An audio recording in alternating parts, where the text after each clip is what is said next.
Yo, what's good? My name is Kyle Montgomery, aka the voice of 3x3. And if for some reason you still don't know the rules of 3x3, it is time to tap in. Class is officially in session. So on our half court, you've got two teams of 3 players with 1 additional substitute on the bench. Yo, what's up, sub? Can I check in?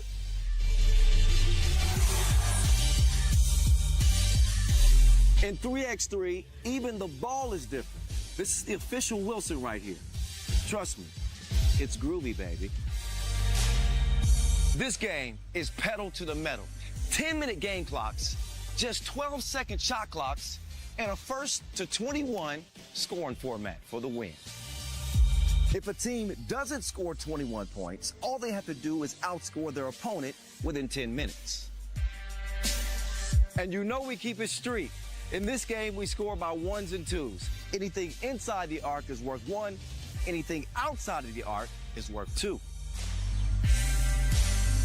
Still got it.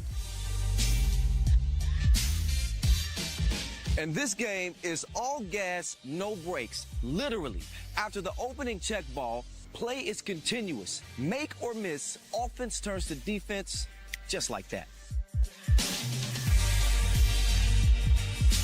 This 10-minute sprint is just getting started. We'll see you at the top.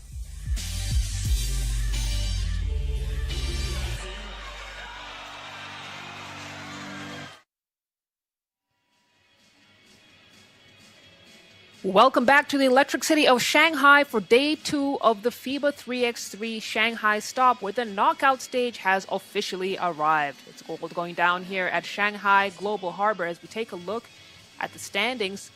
Results from yesterday's games. Excellent performance from Netherlands, who topped the standings, although played a little bit less than what we're expecting from them. The only teams to have clean 2-0 records: Australia, Amsterdam, and Canada.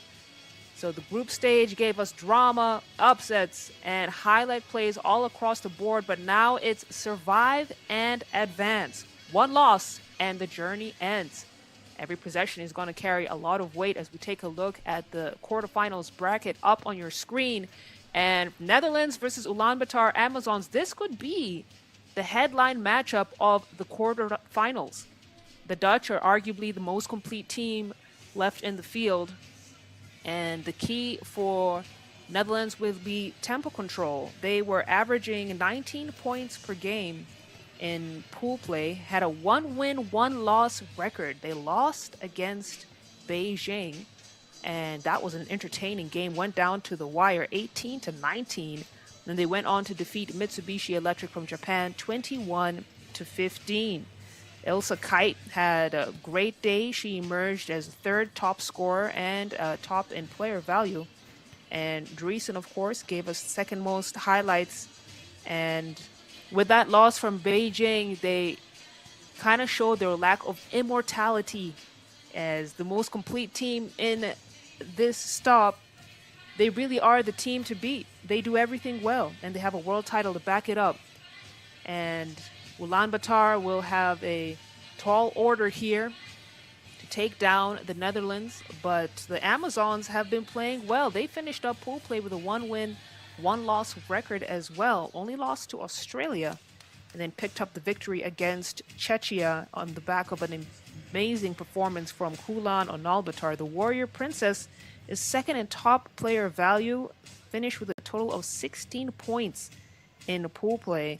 And these Amazons have the most points scored at 20 and the best shooting value. They were 45% from beyond the arc, and that really could be the key to defeating Netherlands. Once the Netherlands get hot from deep, they can create separation quickly and take the victory. But they were 29% from 2-point land, and for them to really have a convincing victory over the Ulaanbaatar Amazons, they must shoot better from beyond the arc, on top of executing their typical style of chemistry and execution to perfection against the Ulaanbaatar Amazons. What I guarantee is we will have a competitive game in our hands. So we're going to get into the team presentations in just a moment. Taking you through the action today, it's myself, Silale Shani, the Golden Voice. Always excited to be here. Warm welcome to all of you, wherever you're watching from around the world. Hit us up in the comments. Let us know who you're rooting for. Let us know where you're watching from. Love the activity as we now head onto the floor and listen in on the team presentations.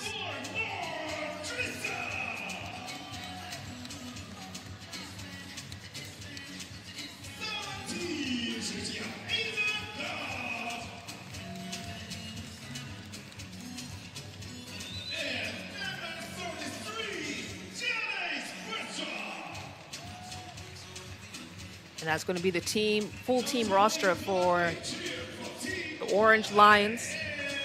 Boonstra had a bit of a quiet day in the group stage and didn't even play in the win versus Mitsubishi Electric. We'll be seeing if she will play in this game against Ulaanbaatar Amazons as they head out onto the floor. That's Kaylee Thao Mi Truong, the Gonzaga Gadget Vietnamese international who has added so much depth to this Ulaanbaatar Amazon squad. Of course, she's joined by Robinson and Bat Erdine, fondly known as Batgirl, who has struggled a little bit with that knee injury, but tweaked it a little bit in group stage yesterday, but she's looking like she's okay today. And then, of course, the Warrior Princess, Ulaanbaatar, to complete the squad. She had a phenomenal game, shooting 60% from 1 point and 63% from deep. She was 5 for 8 from beyond the arc. So if she carries that hot hand into today's game, she's going to put the Amazons in a very good place to be serious contenders against not just Netherlands, but for the crown. That's right. Today we are crowning the queen of the Shanghai stop, the third stop of the FIBA 3x3 Women's Series. Team USA won the first 2 stops in Chengdu, China, and also in Philippines, the Manila stop. But we crown a new victor here in Shanghai. Will it be the defending champions of the Shanghai stop, Netherlands, or will the Ulaanbaatar Amazons grab their first victory of a stop right here? We gonna find out as the teams get warmed up.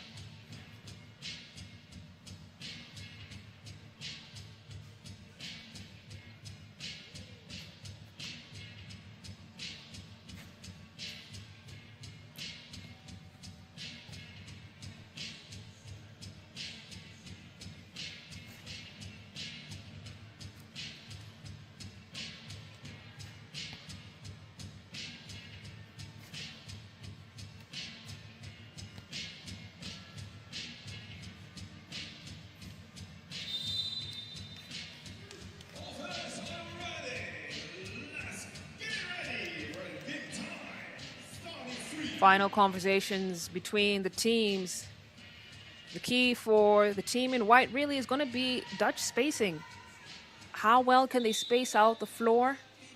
And how well can they execute their play? Structured team, they're known for their versatility, but they're also known for how well they execute their style of play, that drive and kick movement and flowing half-court actions, whereas Mongolia comes in as a scrappy team and physical. Let's get it started here. Kulan, heat check.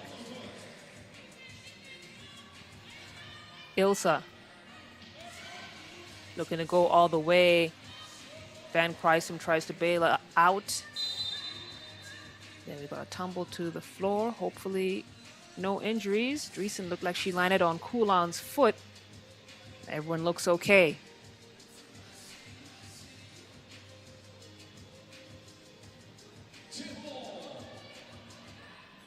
Ulaanbaatar, the elbow, kicks it out to Truong. Truong had the space to shoot it, decides to go in for the drive, but we got a whistle on the floor. going to be Ulaanbaatar foul. Driesen to get things started up top. She gets it back. Very shifty player, Driesen. Feeds the post, and we got another foul for Ulaanbaatar. Van Kruijsen will shoot a free throw.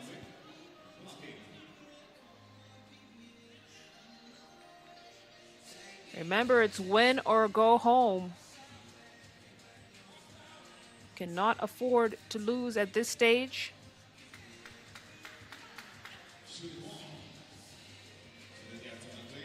Van Kruijsen gets the free throw to go. Netherlands was shooting 56% yesterday. Not the best from the line. Sure they had a conversation about that, looking to improve today as Kulan gets Ulaanbaatar up on the board.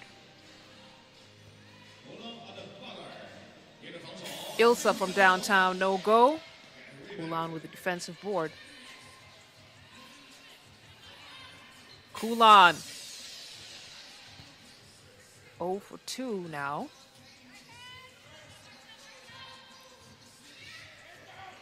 Driesen has a go at it. Rims out. Neither side has been able to get going from deep just yet. But it's still early in the game as we approach a minute and a half gone. And this first quarterfinal game of the day, Driesen through the contact gets the bucket. Bad Erdeen, the center lane drive, tries to dish it to Robinson, and Netherlands do such a great job anticipating those passes as Ulaanbaatar pick up their second team foul. Oh, it's going to be a foul on Netherlands.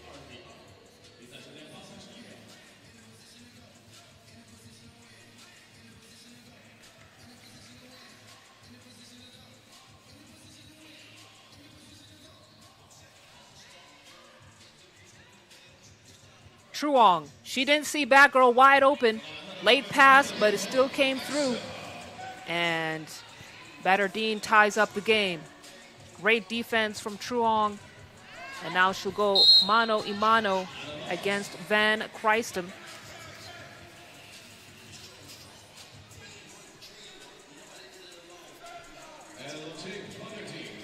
Van Kruijsen did just enough. Ball bounced off of Truong's knee to go out of bounds. It's white ball. Driesen at the logo.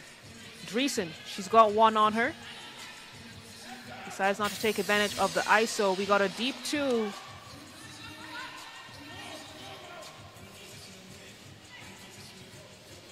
Hand off to Kulan. Kulan tries to feed Robinson. Kicked out of bounds.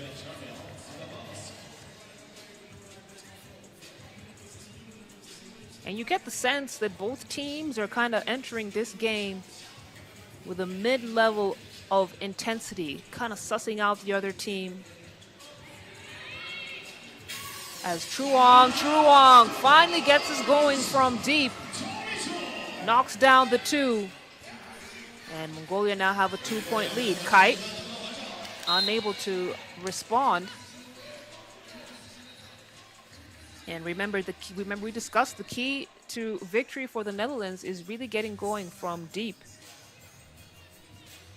Ulaanbaatar, 45% from beyond the arc yesterday. Let's see if they'll try and carry that into this game, but that's an offensive foul called on Arjen Setsek.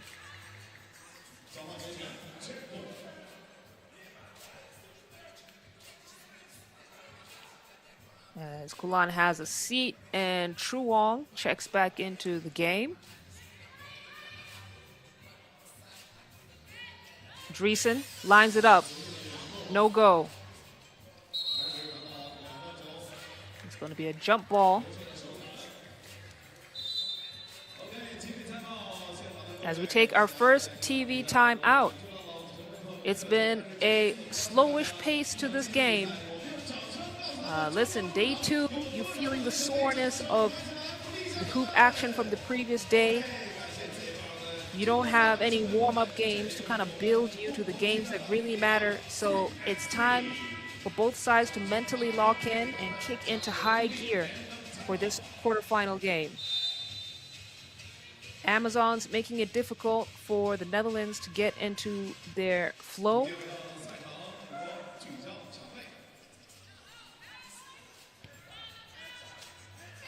Dreesen in the low block manages to draw the foul.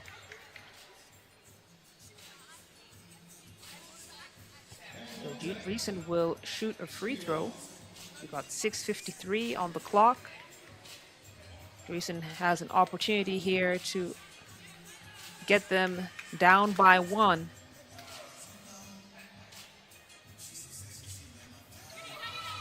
And misses the free throw. She missed all her free throw attempts yesterday and just hasn't been able to adjust. Nice find for Bat Erdeen. And great read from Kulan to recognize that she's able to get that defense. And now Netherlands missing underneath the hoop. And it's a quick conversation. They know they need to make the adjustments, as it's now a 3-point lead for Ulaanbaatar Amazons.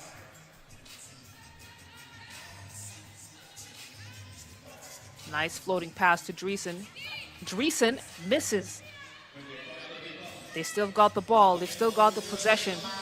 This time they go for the deep shot, no go. Ulaanbaatar looking to respond quickly. Robinson. Nice physical move from her. And Ulaanbaatar is starting to look like the team that wanted more. Another missed shot from deep. This time they go for the mid-range, and Van Kruistum gets Netherlands to 3 points. Robinson and Dreesen get tangled up.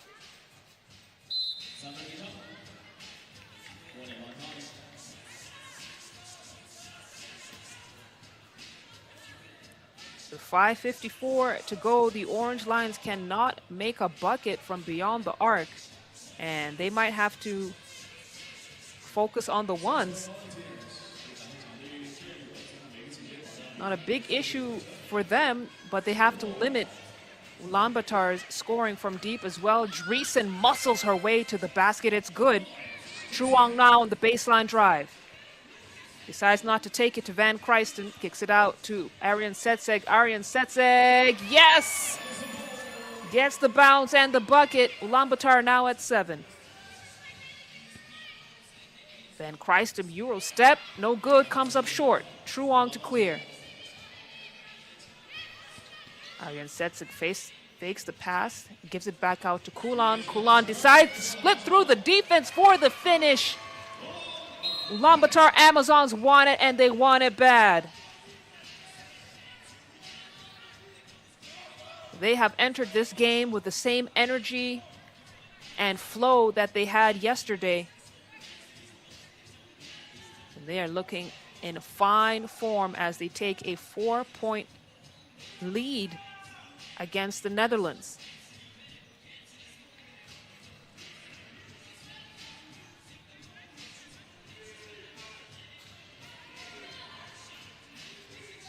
Kite fires, no go. Van Kruistum chases down the boards, trying to get it into the hands of Dreesen. Dreesen cross, right-handed finish isn't going to get there. Aryan Setseg secures the rebound and clears. And got a foul as Aryan Setseg a bit slow to get up. She looks okay.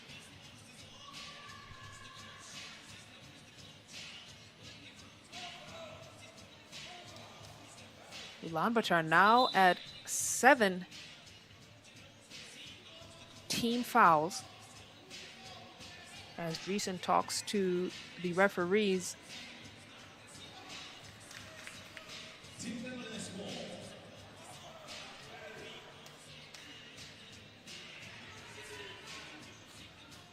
Dreesen to feed Van Kruistum. Van Kruistum almost loses it.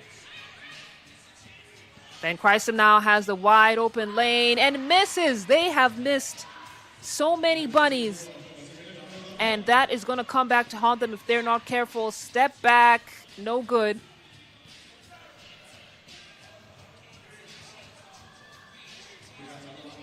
Dreesen now.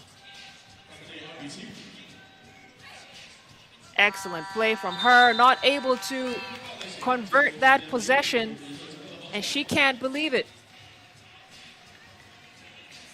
Netherlands are beating themselves. They've had great looks at the hoop, wide open looks at that, and they are just not able to connect.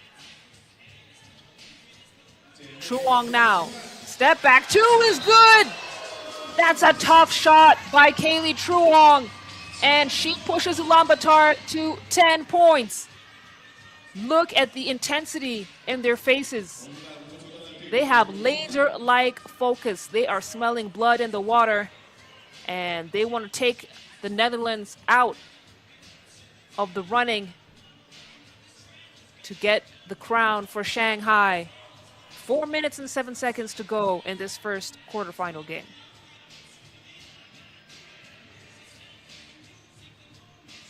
Ilse Kite to check ball. She was the third top scorer in group stage, and that's going to be an offensive foul. You can see the frustration in Van Krijstem's face. Robinson did a good job of selling that.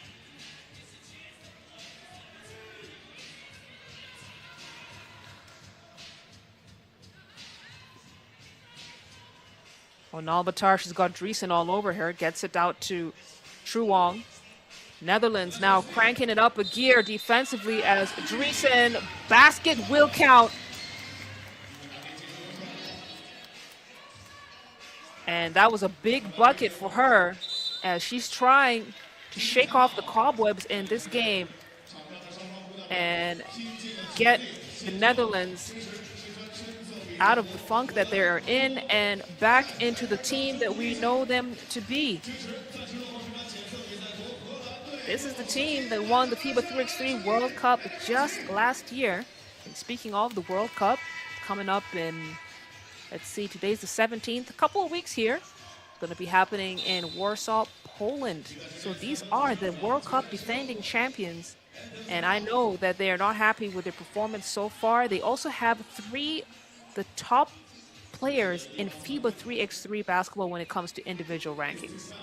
So this is a scoreline that we're not surprises a little bit as Dreesen hits her first free throw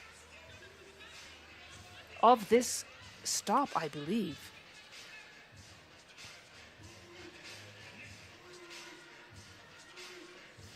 Gets the second as well.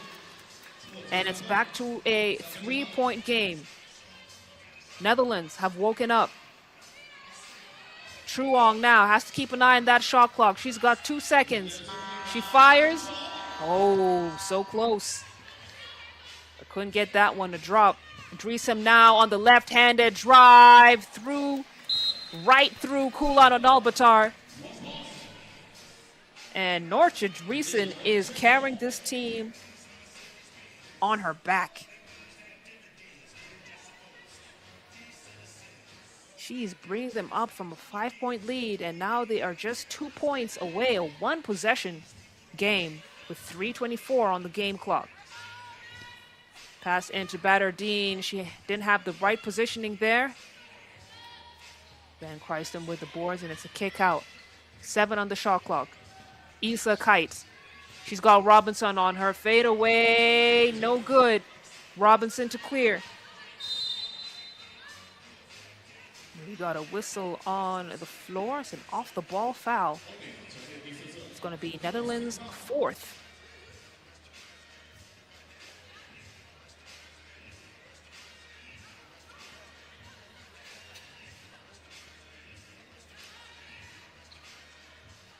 Robinson at the wing, hands it off to Truong. Truong has been dangerous from beyond the arc. Manages to chase down her own rebound, gets it back into Robinson. Robinson's got Dreesen on her. Great defense from Dreesen to contain Robinson. And they got a possession to make something out of it. That's a nice pass into Krijstem on the cut. And this is the team that we know the Orange Lions to be, but look at the response from Ulaanbaatar. She has been electric from deep. Dreesen now, calm under the pressure. getting the buckets that the Amazons are giving to her. Truong now gets the screen, has a good look at the rim, does her best to save the ball and falls over one of the videographers. I think she's okay though, as we have a timeout called by Netherlands. 2 minutes and 8 seconds left on the clock. It's a 12-point game. Ulaanbaatar continue to lead, but Netherlands just an arm reach away. Ulaanbaatar, who started this game hot, have cooled down as Netherlands have now hit their offensive rhythm. Boonstra still not playing. In this game, she's suited up, but has not entered the floor. So it's been a 3-woman squad that has had to play this entire game so far. And if you know anything about 3x3, that requires a lot of endurance.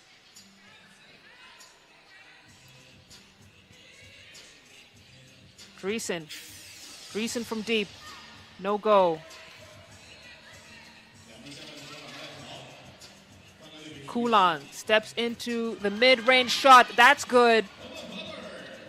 She continues to be outstanding for Ulaanbaatar as basket is no good, and another offensive foul against Ilse Kite, who has been battling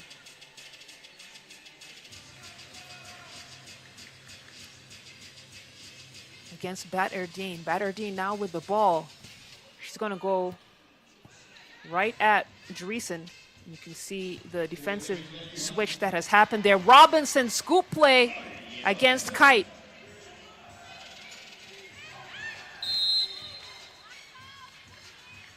And that's going to be an offensive foul on Robinson, who looks like she pushed Van Kruisten to the ground. Back to a 4-point game. Ulaanbaatar in the lead. 1:28 to go. This game has gone by fast. And Ulaanbaatar in the bonus. It will be free throws for the Netherlands. Can they cut down this lead from the free throw line? Shooting much better than the way they shot yesterday.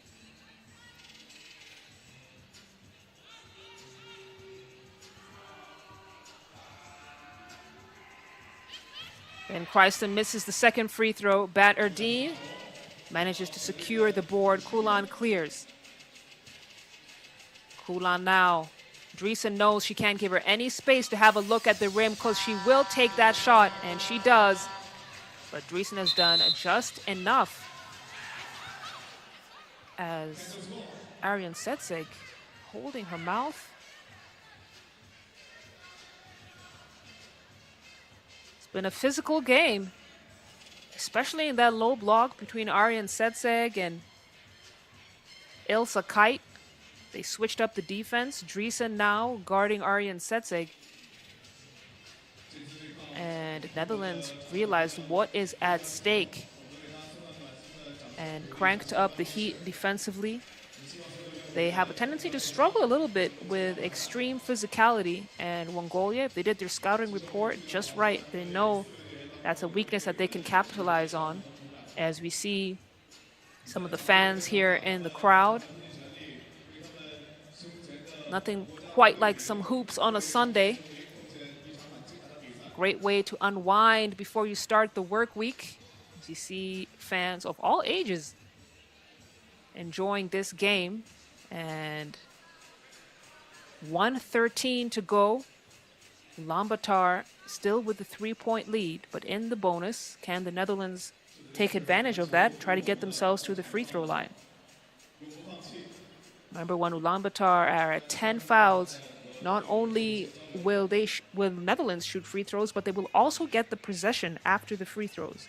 So still some tools that the Netherlands can use in their favor to be competitive in this game and see if they can punch their ticket to the semifinals.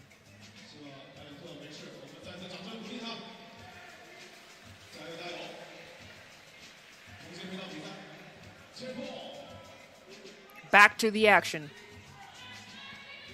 Driesen, she's lethal with that left-handed layup, and she gets Netherlands up to 12 points.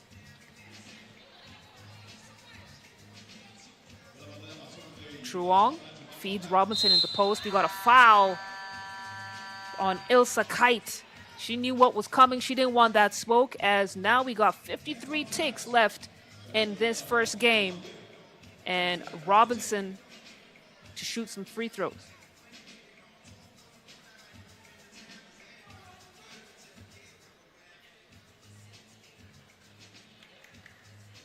Netherlands now also in the bonus. It's going to be one free throw for Robinson. She gets that one to go. Scores now 15-12. Van Kruisten kicks it out to Driesen. Driesen decides to go right at Kulan. Misses the first attempt. Gets her own rebound. Goes back up. Misses the second attempt. Robinson will clear. Truong to Kulan. Kulan decides to go right at Driesen. Oh, just couldn't get that ball to fall in, but was able to draw the foul, and she earns a trip to the free throw line. 27 seconds on the game clock.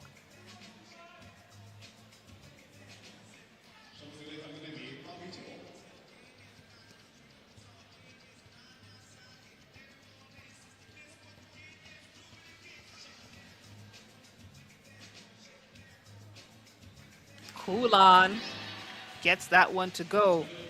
Ulaanbaatar Amazons are 56% from the line. Kulan well aware at the stakes at this stage. There is light at the end of the tunnel. She misses the second free throw. Robinson gets the rebound. And now Truong tries to chew some time off the clock. Gets it to Kulan. Kulan has 3 to shoot. She's got Driesen on her. Step back 2. Misses everything. And with 12.9 seconds in the clock, down 4, Team Netherlands, this could be it for them. This is their first stop in the 2026 FIBA 3x3 Women's Series. And the road could be ending for them in the quarterfinals, as Ilse Kite from long distance, Van Kruisten can't get a handle on the ball, and it's just a bad luck day for the Netherlands. Struggling with their shooting at the beginning of the game. They've had a couple of turnovers, and they just couldn't get the team in rhythm, and you wonder if it doesn't have something to do with Boonster being on the bench. Mongolia, the Ulaanbaatar Amazons are advancing to the semifinals. An incredible game from them. They took full advantage of the fact that the Netherlands were only playing with 3 players, and they have been rewarded for their efforts as they walk away with victory. Ulaanbaatar 16 points, the Netherlands 12 points. So we will see Ulaanbaatar in the semifinals, and they will play against the winner of the next game between Amsterdam and Austria. We got some highlights coming your way in just a moment. You can enjoy those as the next game gets set up.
Next up, it's the second quarterfinal game of the day, Amsterdam versus Austria.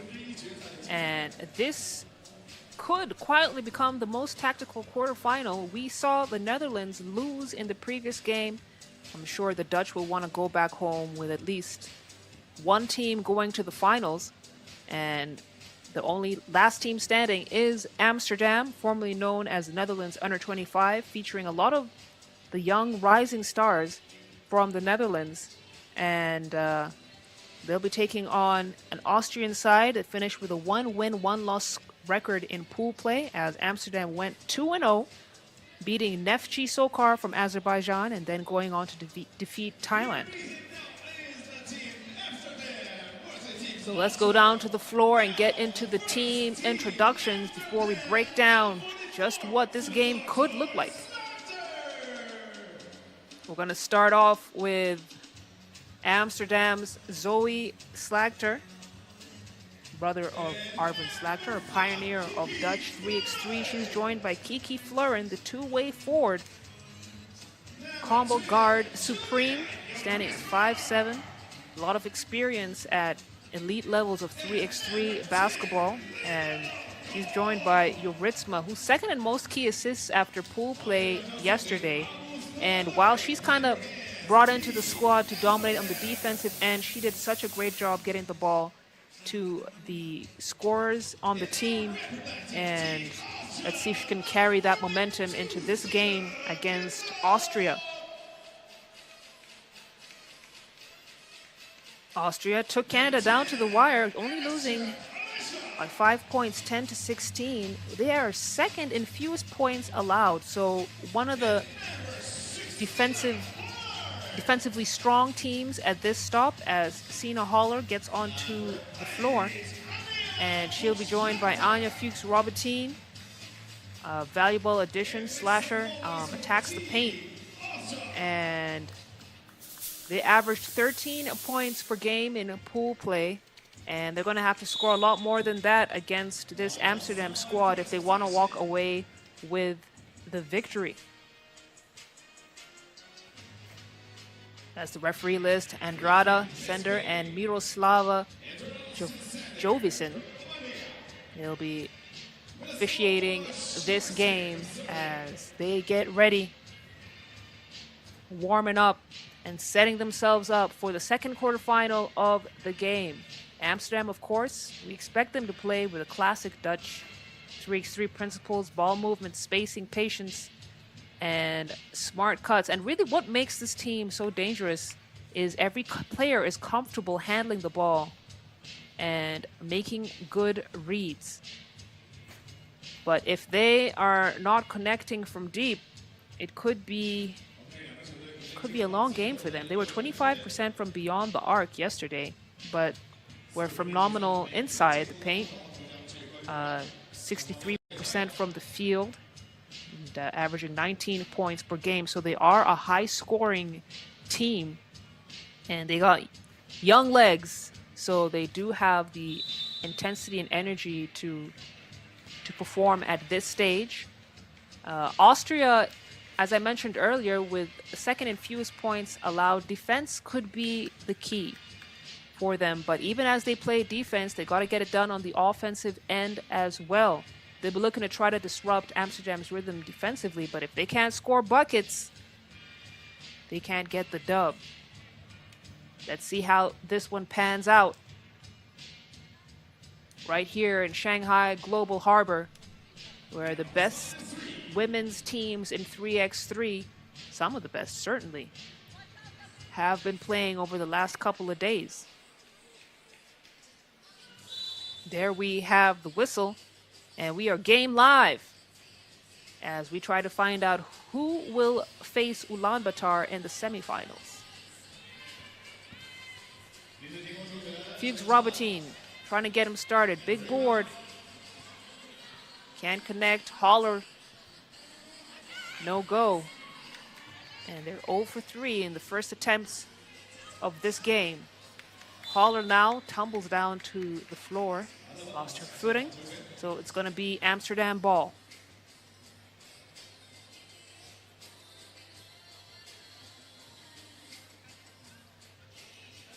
Kalk to get things started for the team in white. Fluren. Finger roll finish is good. She put the jets on and managed to get the ball up and over the long arms of the defensive Law. Koiser now trying to feed Fuchs Robertine, and that's great defense from Kiki Fluren.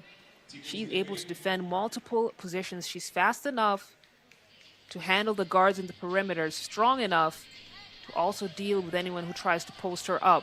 She'll get the ball back now. Drive center, too strong off the glass. And Fuchs Robertine will chase it down, almost loses it. Haller, she's got Eurythma all over her, and not too much Eurythma could have done differently there. It's best defense she could have played, and Haller had a great play as we have a 3-second call on Zoe Slagter, I believe. So it will be Koiser up top.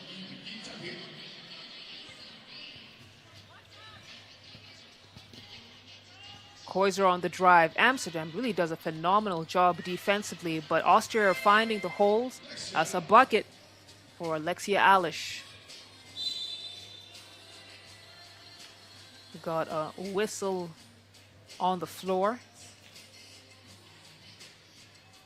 First team foul for Austria.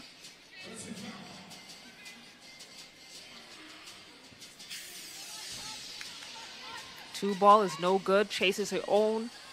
Rebound, misses the second opportunity to score. And now, as we approach the 2 minutes gone, mark, Sina Hall.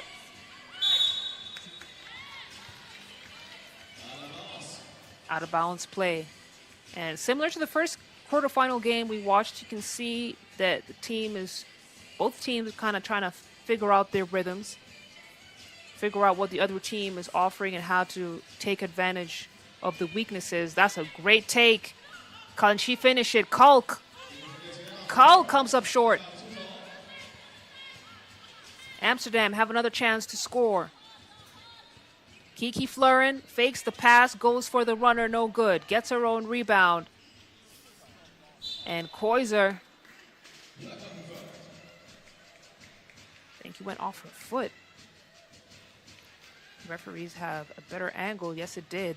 So it's going to be Eurythma to get things started for Amsterdam. It's a great bounce pass from Slagter. Kalk manages to keep a handle on it, and she will finish up that play.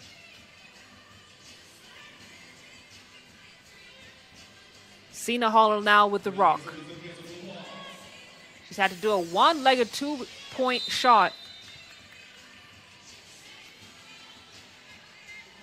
And the defense from both teams has really been great. The defensive pressure has made it very difficult for Amsterdam to get into their offensive rhythm. And they are giving it right back to Austria, who have also been forced to play outside a lot. They're denying the drives as Kiki Fluren, nice drive and dish action between Kiki and Slagter. And Zoe has an opportunity to make it a two-point play.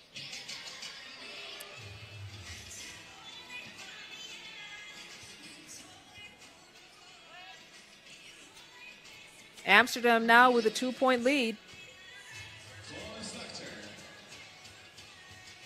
Haller puts her head down, bumps Eurythma. Eurythma keeps it clean, secures the board and clears. Fluren looking at her options, shoots. No go. It's off the mark. And we got our first timeout of the game. Austria have been doing a good job of disrupting Amsterdam's rhythm defensively, but Amsterdam have adjusted, and now you see them leaning towards what we know them for, that drive and kick. Their guards starting to utilize that motion a little bit better. And Amsterdam starting to take control of the pace of this game. Eurythma at the logo, gets it to the elbow. They're being patient, trying to execute their plays well. Yuritsuma's spin move isn't going to get there. Alish to Koizai. Koizai passes it right into the hands of the defense, and Kiki Fluren converts the possession with a bucket. Amsterdam now with a 3-point lead. As it looks like Kiki Fluren might have gotten hit in the face. She'll sub out as Slagter checks into the game. Now they have a bit of taller lineup here against Austria. Yuritsuma goes for the drive. Offensive foul. Extended her arm a little bit as she was attacking the rim.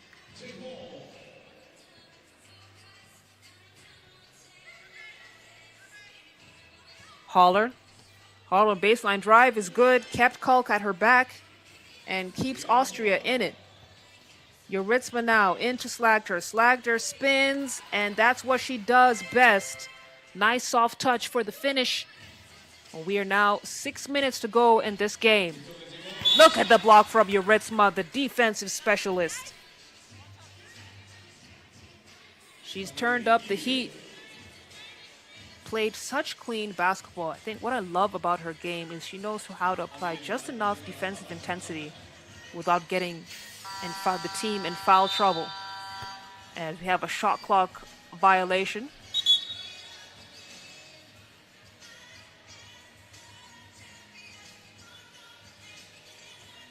Confusion on the Austrian squad as they took clarification.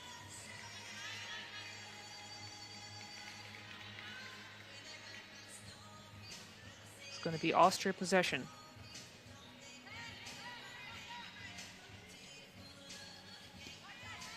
Fuchs Robertine kicks it out for the shot. Yes, Alexia Alish. She can go on shooting streaks from deep.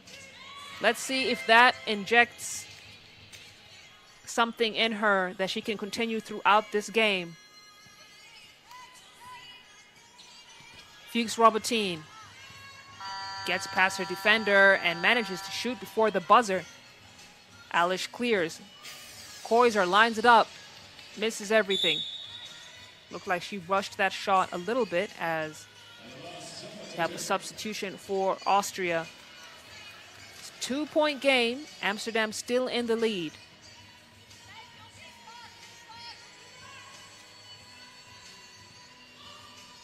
Yuritsuma trying to feed Kalk.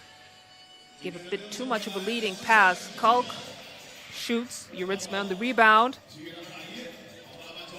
And look at the effort from Amsterdam to clean up the glass. Come up empty in that possession, but they're doing a great job on the boards. Just need to convert.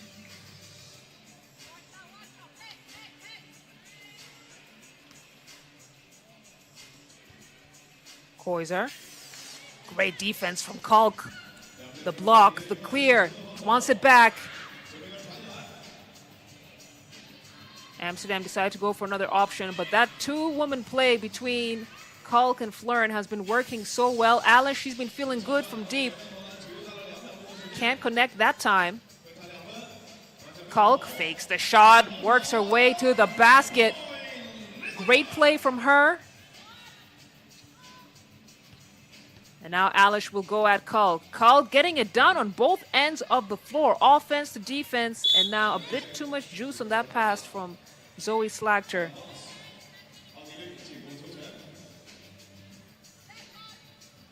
But Kalk has been excellent for Amsterdam. Inside the paint. Reliable scorer as Sina Holler with the finish. Austria now 2 points away. Yuritsuma. It's no good. It's a battle for the rebound. It's going to be a jump ball as Kalk goes and has a breather. Got our second TV timeout as the game continues on. Another low-scoring game for a team for the Netherlands. But again, they're playing against Austria, the team with the fewest points allowed. They know how to limit scoring for their opponents and have a high basketball IQ. The question we had was, would they be able to contribute offensively as much as they are contributing defensively? They're now at 6 points, very low scoring considering how much time is left in this game. Koiser now with the Wilson. Gets it to Alish. Alish misses. Koiser with the putback. Austria are still here. They're not going away. Fluren now on the drive. She's got Koiser on her. And Koiser manages to disrupt that attempt.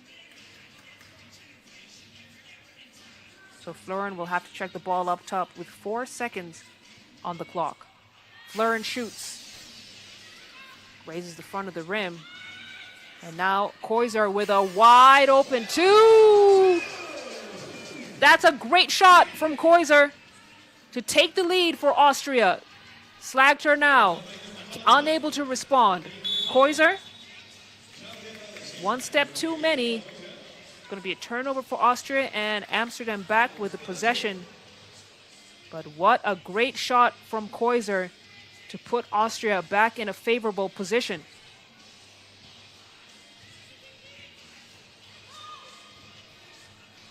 Good defensive effort. Then another turnover for Austria. Slagter now from deep. Showing off her range. Pulls up from distance. And that's a great shot from Zoe Slagter. We know her for interior play, but she can take that deep shot when she has to. And these two teams now trading baskets, trading leads, going back and forth like a swinging door. Sina Holler misses. Fuchs Robertine tries to chase it down. Fuchs Robertine trying to kick it out. It's stolen by Kulk. Uritzma now at the wing. Look at the pass from Uritzma. And Amsterdam are fighting, but they're just not as efficient with their shooting as they could be. And that's part of the reason why it's been such a close game. Sina Holler, could she go all the way? No. Ball goes out of bounds. 2 minutes and 16 seconds on the clock. Austria, the only team in the bonus, down 1, but they get the possession here.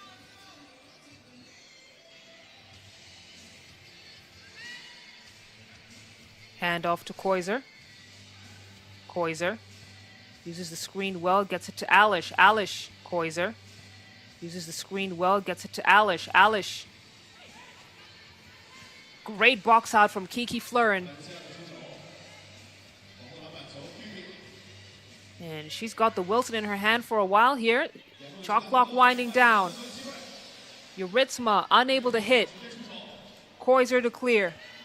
Koiser. She's looking at her options. Fuchs Robertine now takes on Kiki Fluren. Fluren wins that battle, but we got a whistle on the floor. And that's going to be Amsterdam's 5th team foul. Fuchs Robertine is winded, but listen, when you have to contend with the defense of Kiki Fluren, that would take anyone's breath away.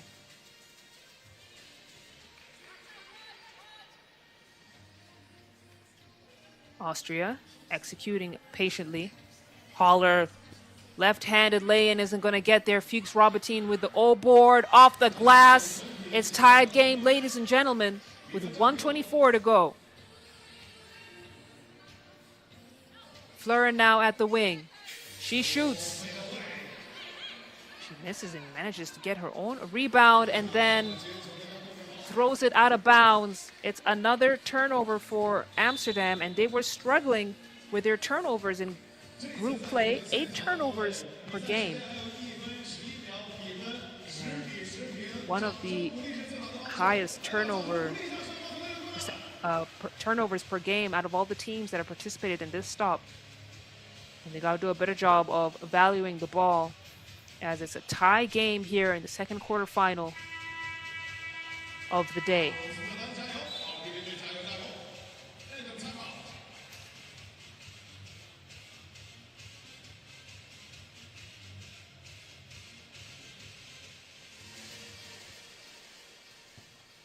Alish thought about taking Slagter, pulled it back out.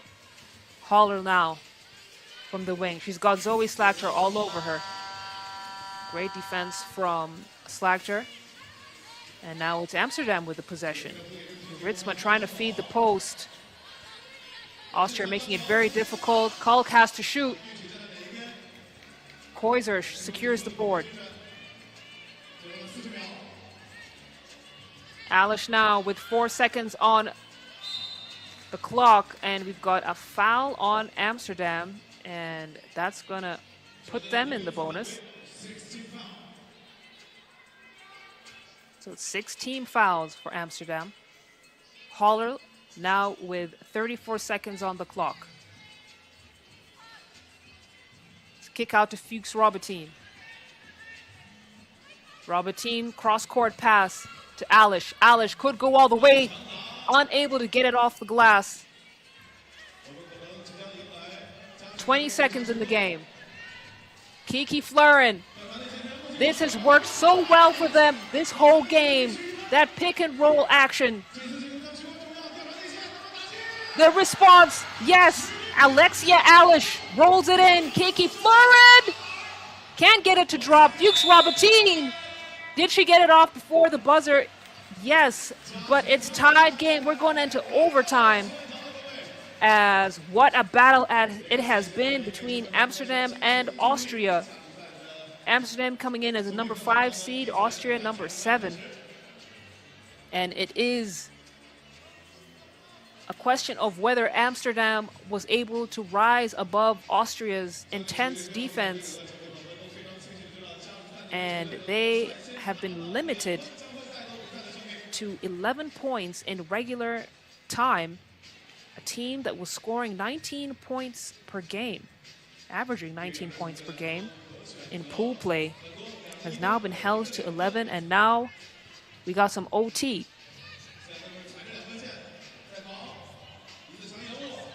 Fluren. Great court vision. This time, Fuchs Robertine knew it was coming. The handoff to Haller. Haller throws it out of bounds. She thought Fuchs Robertine had popped into the wing, and she was going in for the cut. So a little miscommunication there.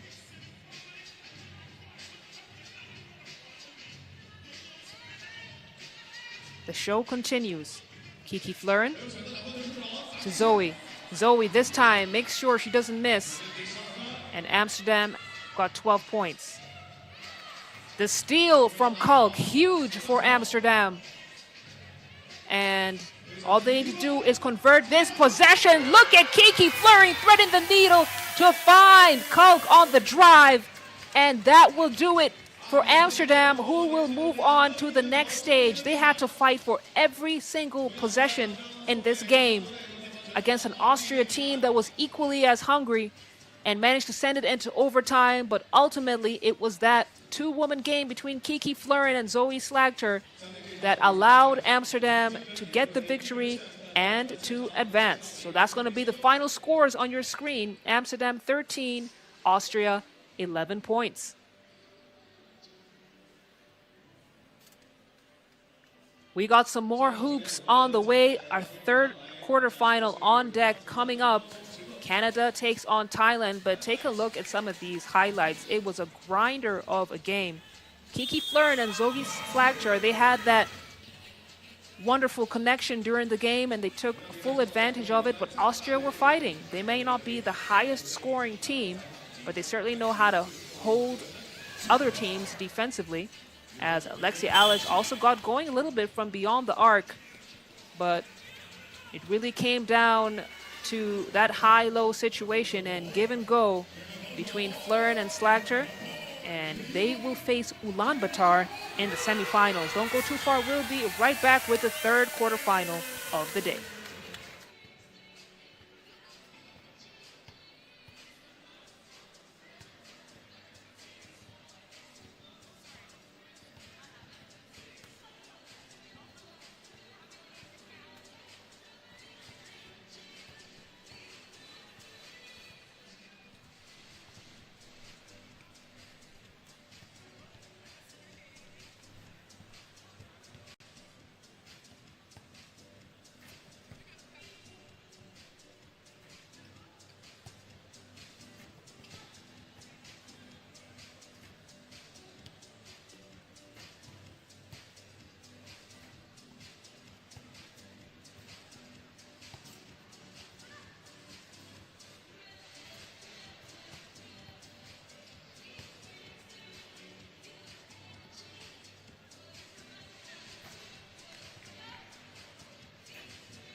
If you're just joining us, welcome to Shanghai Global Harbor for the third quarterfinal game of the day between Canada and Thailand. Earlier on, we saw the Netherlands play against Ulaanbaatar. Ulaanbaatar upset the Netherlands to take that victory, and then a nail-biter between Amsterdam and Austria. So Amsterdam represent Holland and advance to the next stage. So the first semi-final game is going to be between Ulaanbaatar and Amsterdam. But before we get there, we've got to figure out what the second semi-final game is going to be. And we'll know the first team in that game after this matchup between Canada and Thailand.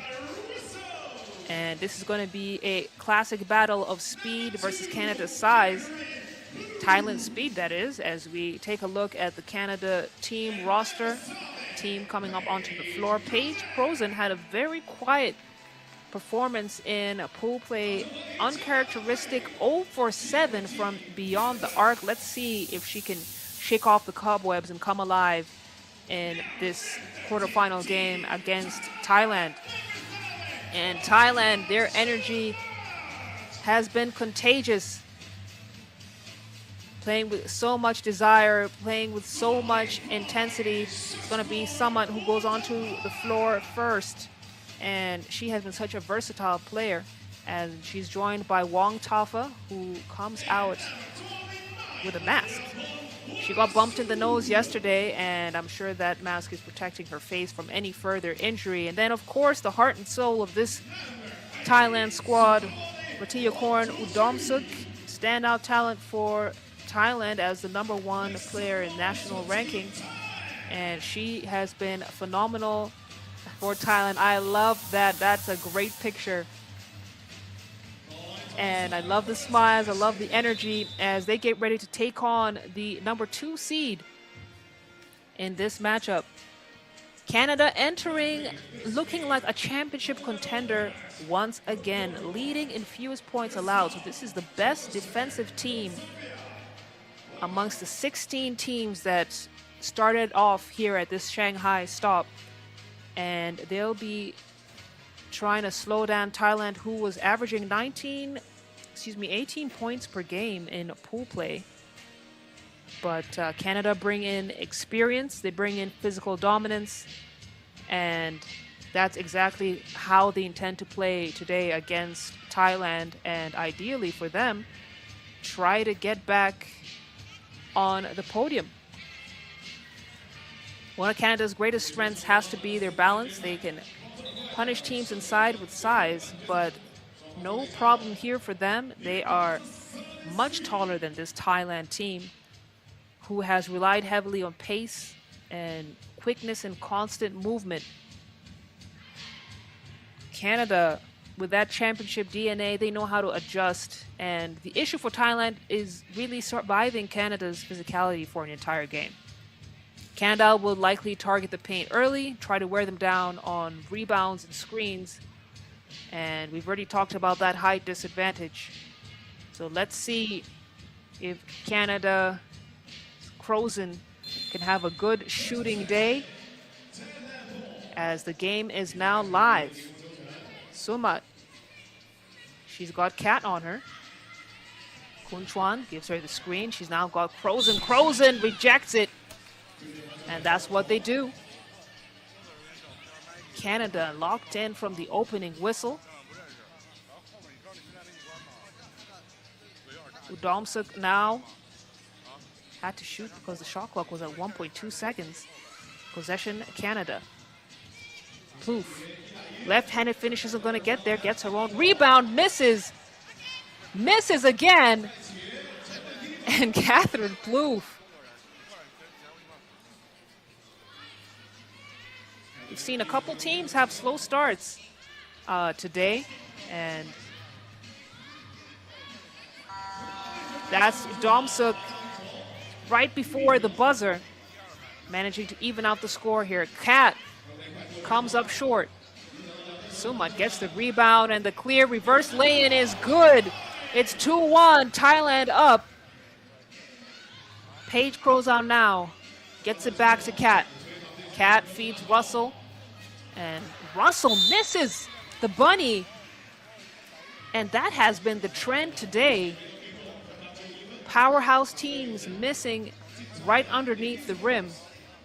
And let's see how quickly Canada are able to adjust their shots and their attempts to be a bit more efficient. Udomsuk now, step back, it's good. That's a great shot from Juni, and Thailand now with the 2-point lead. Where this team lacks in height, they play with all the heart. Believe me when I say that. And for them to be able to play so confidently against this powerhouse team as Wallach manages to get the 1 point to fall. Very impressive. Kun Chuan from downtown grabs her own rebound. It's a kick out to Wong Tafa. Great defensive recovery from Krozen. Sets Udomsuk for another 2-ball, knocks that one down. And this Thailand team playing with incredible confidence against Canada. Kat Plouffe, the turnover. Passes it out of bounds. It's going to be blue ball with 8 minutes and 1 second on the clock. Recent addition, Marissa Russell for Canada is back in the game. She gets the deflection and the steal. Wallach finishes up that possession with a bucket. And that's the great thing about this Canadian squad. They know how to adjust quickly and correct mistakes, as Sumat called for a travel violation.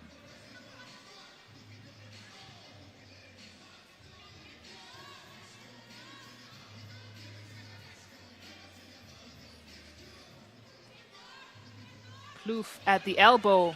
Pass deflected. Russell manages to keep things alive and draw the foul. So she'll head to the free throw line to shoot one.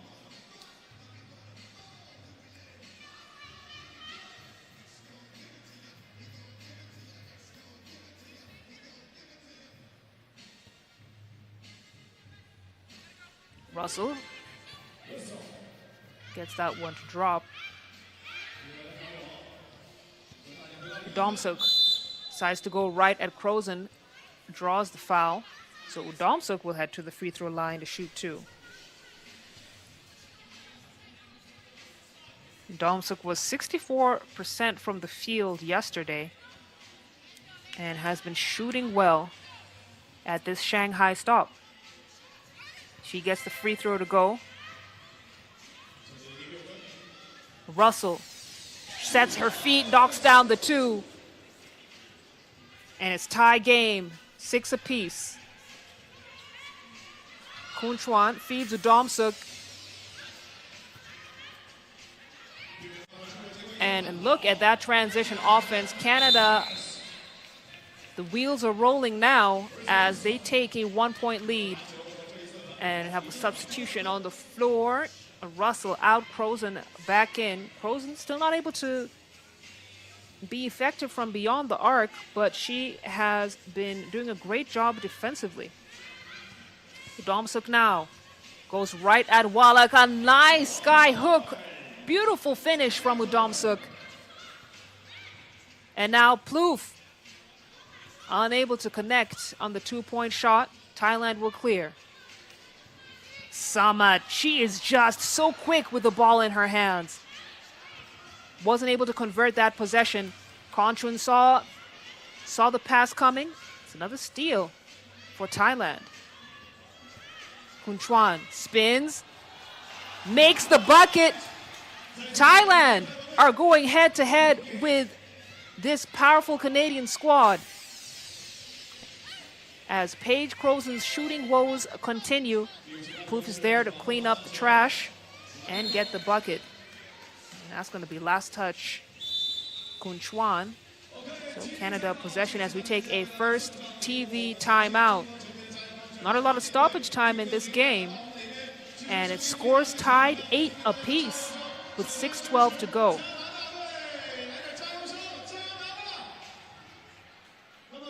Thailand really is at their best when the pace is high, and the pace has been high in this game. They've managed to force a couple of turnovers for Canada, a team that averages 17 points per game,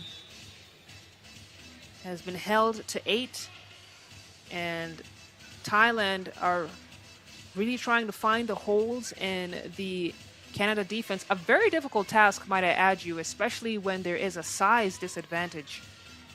So kudos so far to Thailand for their performance in this game, but let me tell you something about Canada. They know how to crank out those late scoring runs.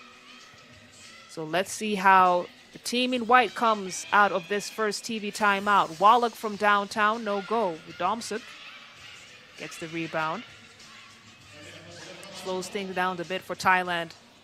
They almost lost the ball there. Udomsuk step back two, no go. Crozen kicks it out to Russell. Russell corner two, buries the shot, and gets Canada the 2-point lead. Udomsuk chases it down, tries to save it. Great effort from her as Kun Chuan checks back into the game.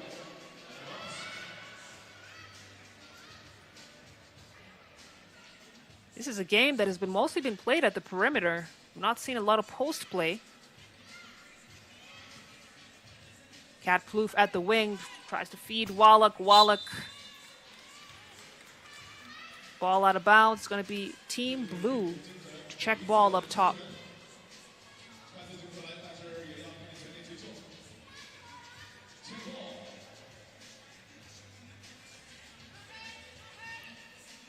Kun Chuan gets it to Udomsuk. Udomsuk wanted the foul. Did she get it?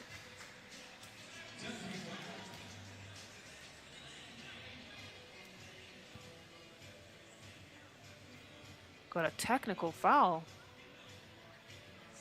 on Thailand, so it's going to be Russell that shoots. Seems one of the teammates might have said a few words to the referee. In the heat of the moment, these things do happen. Russell misses the free throw, and it's going to be Canada possession.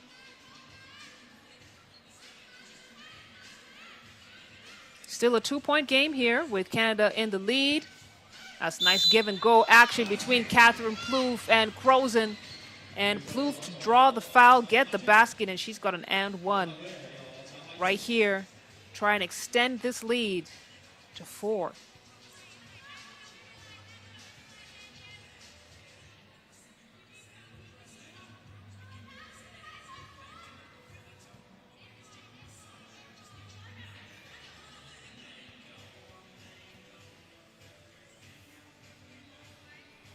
Catherine Plouffe misses the free throw. No look pass to Crozen. Another turnover for Canada, and Plouffe asks for a sub as Russell checks back in.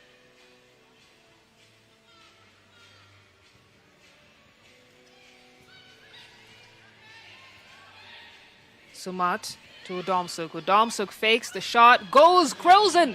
Another block for her. And she has been excellent for this Canadian squad on the defensive end.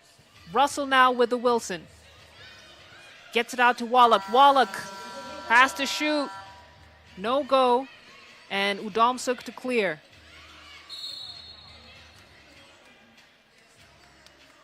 Gets tripped up by Russell. It's going to be Canada's foul. Third team foul for Canada. So Wong Tafa gets things started up top. It's kicked out to Kun Chuan on the wing. Back to Wong Tafa.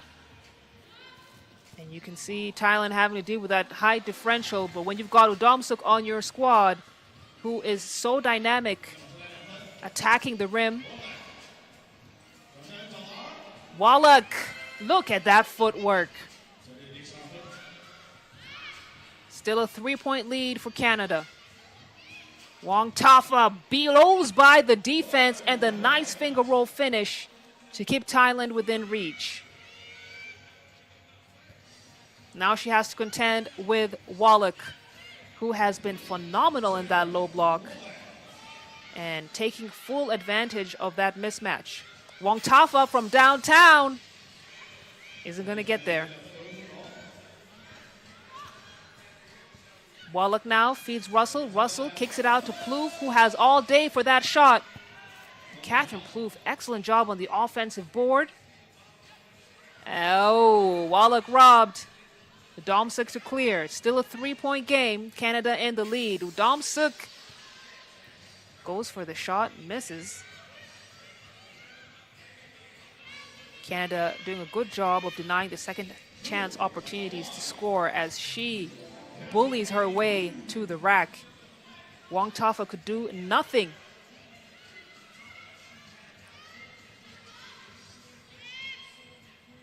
Wong Tafa steps into the 2-ball, gets her own rebound. And Kon Chuan, Thailand, a good job making sure they are active off the ball.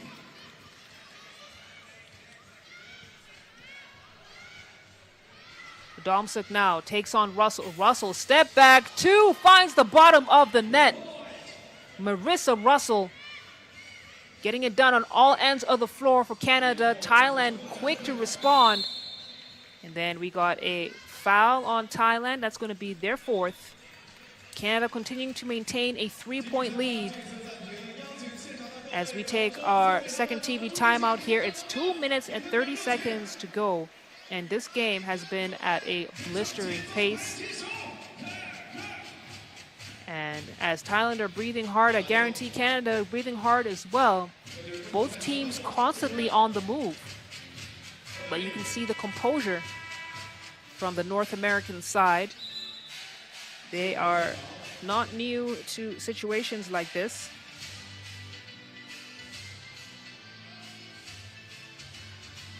This is a winning team built on toughness. And it's that toughness that has carried them to the highest levels of FIBA 3x3 basketball. Great steal from Sumat. Sumat! High arcing shot and misses everything. As Crozen gets Canada set up top. Russell tries to feed Plouffe. I think Samat got a piece of it.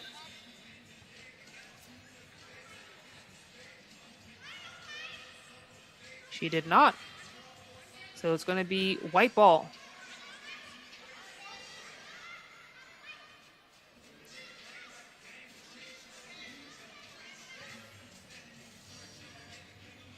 Crozen, feed Plouffe.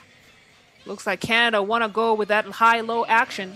And Plouffe, sticky hands, gets the steal into Crozen. And that's quick 2 buckets for Canada to now put them in a much more comfortable position. But they will not be turning down the heat. Defensive pressure. Wallace, great hustle from her. And she has been such a great addition to this Canada squad this season. She knows how to attack offensively. She's got a great shot, and she fits right in with the defensive pressure that Canada are known for. Wong Tafa from downtown rattles it in. And Thailand are now at 14 points. It's back to that 3-point lead for Canada. Got a foul on the floor from Wong Tafa. Trying to deflect the ball and prevent Russell from getting that feed. 1:39 to go. So it's the final, about a minute and a half of this quarterfinal game. Plouffe feeds Crozen. Crozen automatic. Yes, she's in rhythm now. And if she can just hang on to that for the rest of this Shanghai stop, other teams will be in trouble. Udomsuk pulls it out, has to put something up, misses everything, and it's going to be a shot clock violation. Canada ball with 1:18 on the clock. Canada with just so many different options to go to. Even though Paige Crozen has been off as she takes a tumble on the floor there, but laughs it off. Even when she's off, they have so many other offensive options to go with. And that really is one of the strengths of this team in white. Kun Chuan now loses it to Russell. Russell feeds Crozen. Crozen, nice wide open look at the rim. Canada 1 point away from calling game with under a minute to go.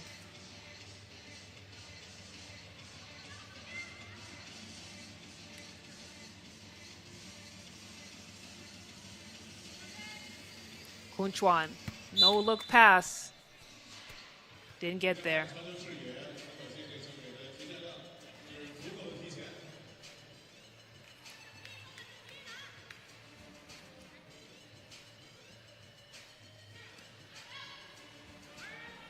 Hand off to Russell. Russell baseline drive. She's got 2 jerseys all over her, and a holding foul on Kun Chuan puts Thailand in the bonus. So we have another substitution for Canada. Looks like Canada is going to go big for this final couple of possessions here. Crozen's unable to score underneath the rim again.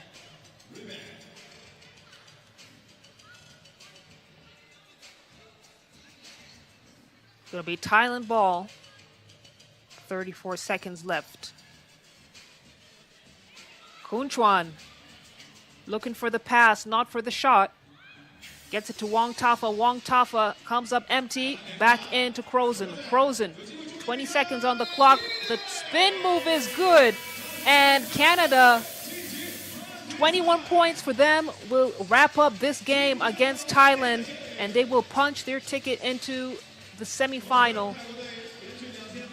And what a great game that has been for them. They were the favorites in this particular matchup, and they capitalized on their strengths. And Thailand, great effort from them. They really took Canada down to the wire the first half of this game. But that's the final score on your screens. Canada 21, Thailand 14. Coming up from the qualifying draw to finish in the quarterfinals is a great achievement in their first stop here at the Women's Series 2026. But now it's on to the next one. We got Australia playing Beijing up next.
We've got our last quarterfinal game of the day.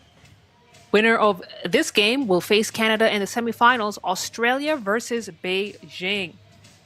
Australia has come through the qualifying draw and pool play with momentum and confidence. And we're going to get more into what they've been able to bring as we head into the team introductions. But their team is really built around athleticism, defensive pressure, and non-stop energy, especially on the backs of their star forwards, Emma Clark and Hannah Hank. But it's Brooke Basham, the most recent addition to this squad, the Gangaroos, that has new faces that are being introduced to the international 3x3 platform. And that's the woman I've just been talking about, Emma Clark. And she's joined by Hannah Hank. Those two forwards have really been putting in the work for Australia's Kangaroos.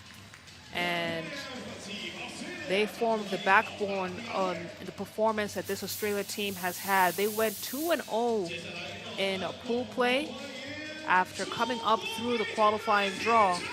And it'll be interesting to see how they go against this home team, Beijing, as Feng Yi-sun heads out onto the floor first. A great performance from Beijing. They've carried the advantage of home support and familiarity.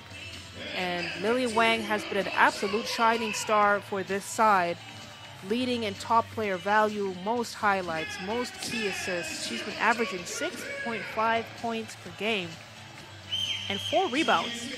And she also had top double fives, triple five actually, at one of the games, leading in highlights as well. And the vet really has been getting things done for Beijing. High fives all around as we check a look at the referees handling this game. Australia's key will be imposing pace early. When they turn the games into transition battles and offensive rebound contests, they become very, very difficult to contain. And players that lead that charge is Hannah Hank and Emma Clark. They know how to grab the rebound, clear, and get it right back in to score. Beijing will have to respond to that quickness. And for sure, they will use the crowd momentum and the home advantage, but they're going to have to play fast, especially on the defensive end. And Shaiting Zhang, she's the tallest player on the floor, but she's not necessarily the fastest forward. And it'll be interesting to see how Hannah Hank and Emma Clark adjust to that. If Australia are able to bring her out to the perimeter, especially Clark, who's able to knock down those perimeter shots and then attack, then Australia will be in a good place. But Beijing have been rolling on some serious momentum here. Their accuracy within the arc has been phenomenal, shooting 82% inside the field, 21% from deep. But they lost to Mitsubishi Electric Japan in pool play, which means they can be a little bit inconsistent at times. What I know is that this quarterfinal is going to be entertaining, and it really could go either way. Let us know who you're rooting for in the comments. And if you haven't already done so, like and subscribe the FIBA 3x3 page. We're also very active on our social media platforms as at FIBA 3x3W. Get some nice behind the scenes looks at these teams and these players. As it's high fives all around, and Beijing to start off with the possession.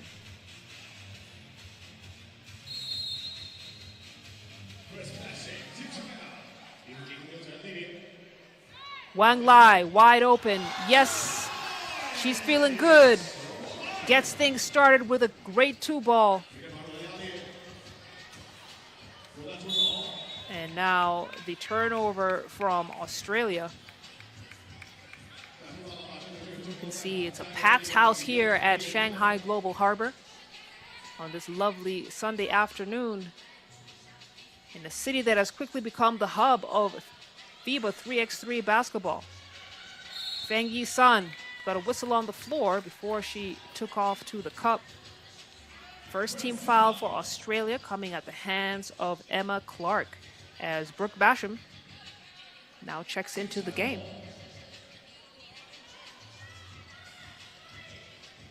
Wang to Sun. Sun lines it up.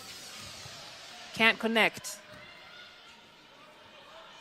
Australia making some dangerous passes. The team that knows how to get in the passing lane like Beijing. Spin shot from Whittle isn't going to get there.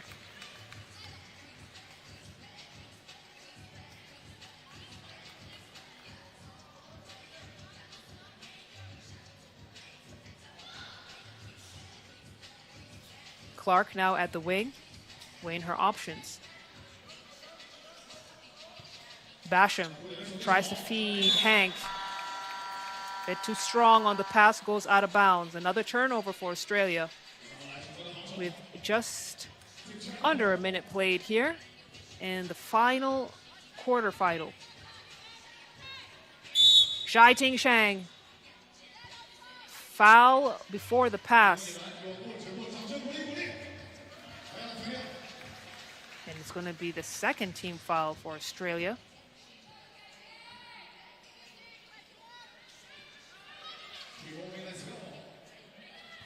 Lily Wang tries to find Zhaiting. Australia doing a good job with the deflections. Pass gets to its intended destination, and Zhaiting Zhang gets Beijing up to 3. Australia finally get their first bucket as Zhaiting clears and tries to go right back in. Right through Hannah Hank. And Beijing looking like the more dominant team so far. Basham now having to contend with the defense of Wang Lai. And that is a great defensive effort from Beijing. They've been able to contain Australia in the last back-to-back possessions. And their defense has been suffocating. Zhaiting now to Wang Lai. Wang Lai, that looks off. Didn't have her feet planted and set for that shot. Rushed it a little bit, but it's going to still be a 3-point lead for Beijing.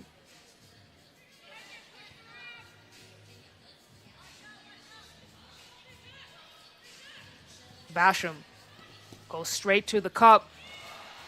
Rims out. Sun to clear. Zhaiting, she's got Clark on her. Spins, right, finishes. Zhaiting Zhang is hot. And Australia have not been able to find an answer for her yet. Wang floats it into Zhaiting. Zhaiting keeps it alive. Fadeaway shot doesn't get there. Great defensive effort from Clark. And we talked about it earlier. The team that wins the battle between Zhaiting and whoever is on her could be the team that goes on to victory. If you're able to contain Zhaiting Zhang, the primary scorer for Beijing, it forces them to look at other options, but the other options have been coming to the fore. Lily Wang, off balance, no problem. Beijing now with a 5-point lead. Hank gets the second bucket for Australia. And she's the only player that's been able to get on the scoreboard for Australia as Beijing going from strength to strength.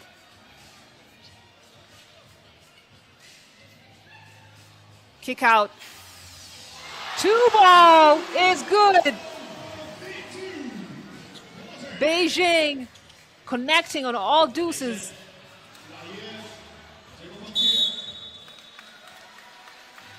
And now Feng Yi-sun picks up a team foul. It's going to be Beijing's first as we take our first TV timeout here. Look at the crowd here at this game. Beijing enjoying some great domestic support as they're playing excellent basketball. Australia have to adjust. They're down 7.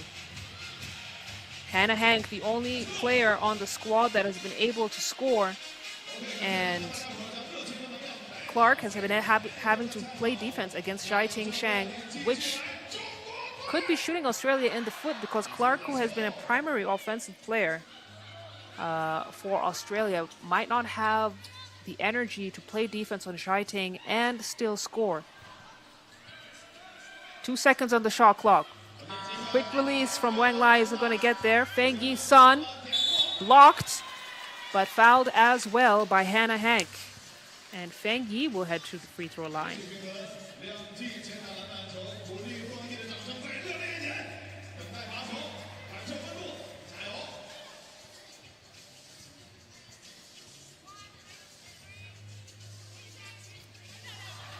Feng Yi gets it to drop. Whittle not able to hit on that too. There's a clear out. Zhaiting chases down the ball. Beijing have got 4 to shoot. Lily Wang thought about the pass, going to be a double dribble. She wanted to pass it and saw that Australia was clogging up the passing lane.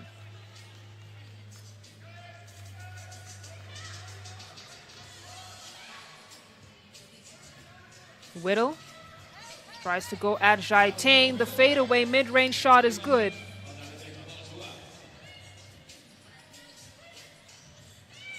Wang Lai to Lily Wang. Lily Wang chases down the reboards, but Clark secures it. Hands over to Basham, and then it's off the foot of Wang Lai. So Australia will check ball up top. No, it was off the foot of Basham. And everything seems to be working in the favor of Beijing in this game. Wang to Wang Lai. Wang Lai, bounce pass into Zhai Ting. That's a great roll from the post player, making things so easy for her guards, making herself so available. And then the deflection from Lily Wang. She fires. Zhai Ting on the rebound. The block from Emma Clark snuffs out that attempt. Wang Lai now puts her head down and manages to draw the foul from Hannah Hank. What a pace Beijing has set in this game. Momentum firmly on their side as they maintain this lead, 8-point lead now, 5:30 on the clock. Wang Lai to make it a 9-point lead. Can Australia recover? Brooke Basham tries to chase the ball down. It was going to be red ball though.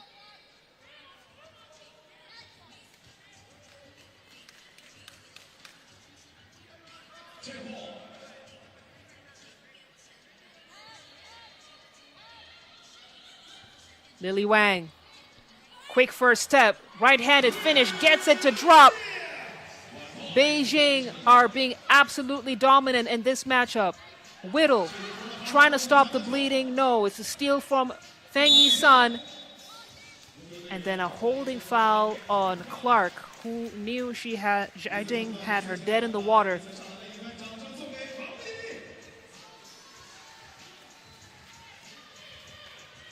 Wang Lai to get things started at the logo. She goes left this time. Zhai Ting doesn't roll. She pops. Gives Wang Lai the opportunity to score. Wang Lai doesn't score, but does manage to draw the foul.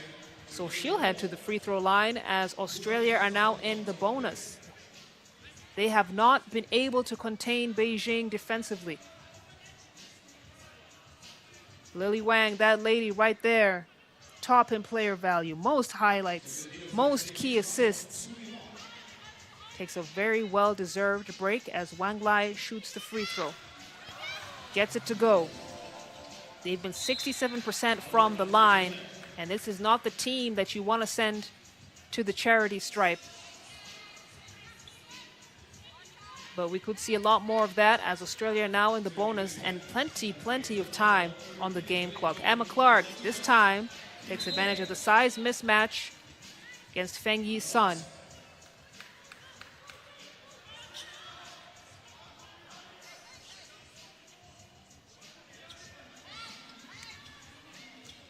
Basham feeding Clark.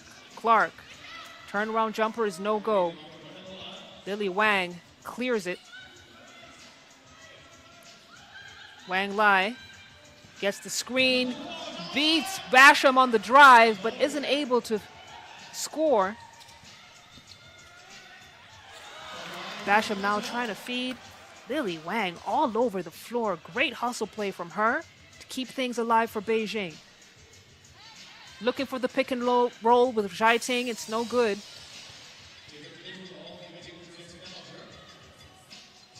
Australia's Clark. And foul on Australia. So Beijing back on the free throw line. Not in the free throw line, but they do get the ball. Feng Yi-sun. That's way off. But she rushed her shot just a little bit, getting good encouragement from her teammates. Still a 10-point lead here for Beijing. Basham trying to shake off Wang Lai. She does. And Wang Lai now feeds Xiaoting Zhang. The defensive rotation did not work in Australia's favor, and there was a mismatch in that low block. Great recognition from Beijing to take advantage of it. Brooke Basham as the shot clock winds down. And it looks like there was a reach and foul on Xiaoting Zhang. That's going to be Beijing's second, as we also take our second TV timeout. Beijing were very strategic in coming out of the blocks hot. They were able to extend a significant lead and then maintain it as they've slowed the tempo down a little bit the bottom half of this quarterfinal game.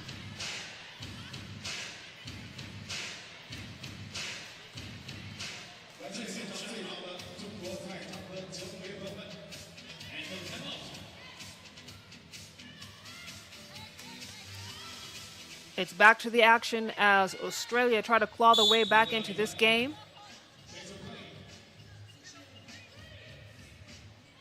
Feng Yi will step out. Xiaoting will come back in to handle Hannah Hank. Kick out to Clark for the 2-ball. No. Big board for Whittle and the putback, as Australia now at 6 points. Xiaoting spins on Hannah Hank, finishes with the left hand. She's doing a post-player clinic on footwork and how to finish at the rim. And Hannah Hank will have a seat, as any of us would if you had to contend with the size and strength of Xiaoting Zhang, the incredibly talented post player coming out of China.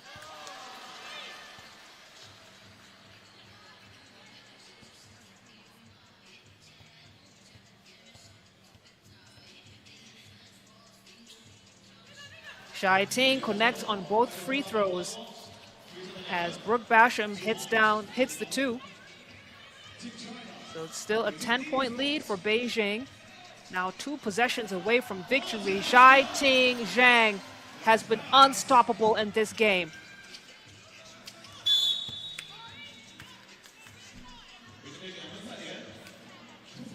Battle for the boards between Xiaoting and Hannah Hank has been so entertaining to watch. And now Beijing 1 possession away from victory and moving on to the semifinals. They're well placed for the win, but still time on the clock. Clark, 2 isn't going to get there. Xiaoting chases down the rebound, and they get the rock into the hands of Lily Wang. Lily Wang manages to get the pass to Xiaoting. Xiaoting with the finish. It's game point, folks. And they've done it in less than 8 minutes.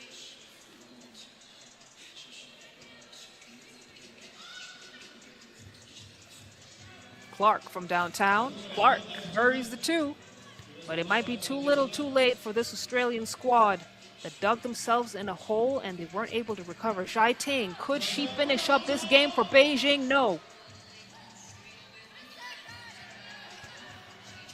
Clark. Wang Lai with the boards.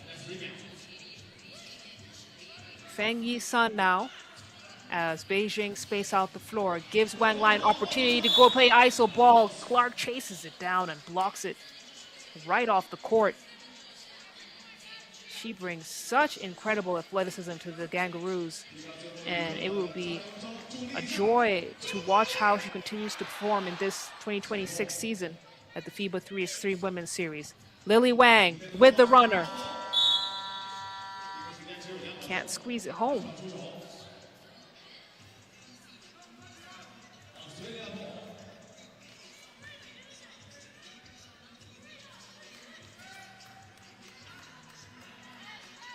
Clark now the logo, gets it to Hank. Hank trying to feed.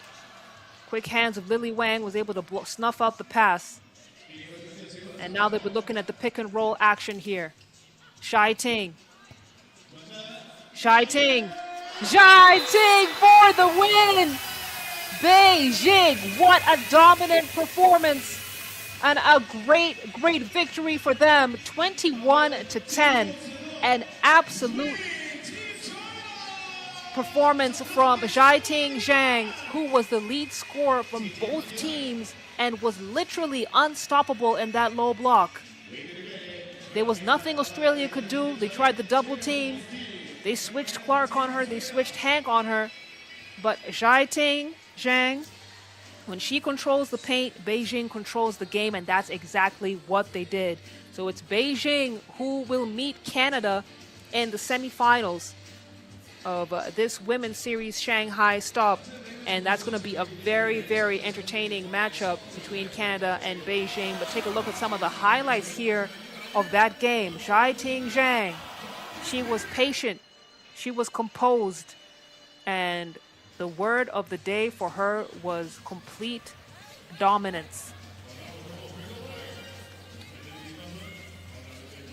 So that is going to take us to the end of the quarterfinal stage, and we're going to have a break and be back here at 7 p.m. Shanghai local time for the first semifinal game that's going to be played between Ulaanbaatar and Amsterdam. And I will be right there with you. So top up on your snacks and get yourself set up as we take a look at what the semifinals bracket is going to be. Ulaanbaatar Amazons will play against Amsterdam. Canada will take on Beijing and will be tasked with the role of trying to figure out how to stop Jiating Zhang, the anchor of Beijing. We'll see you then.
Ladies and gentlemen, and now we have Team Ulaanbaatar acting. Welcome back to knockout stage action as we get ready for our first semifinal game of this evening here in Shanghai.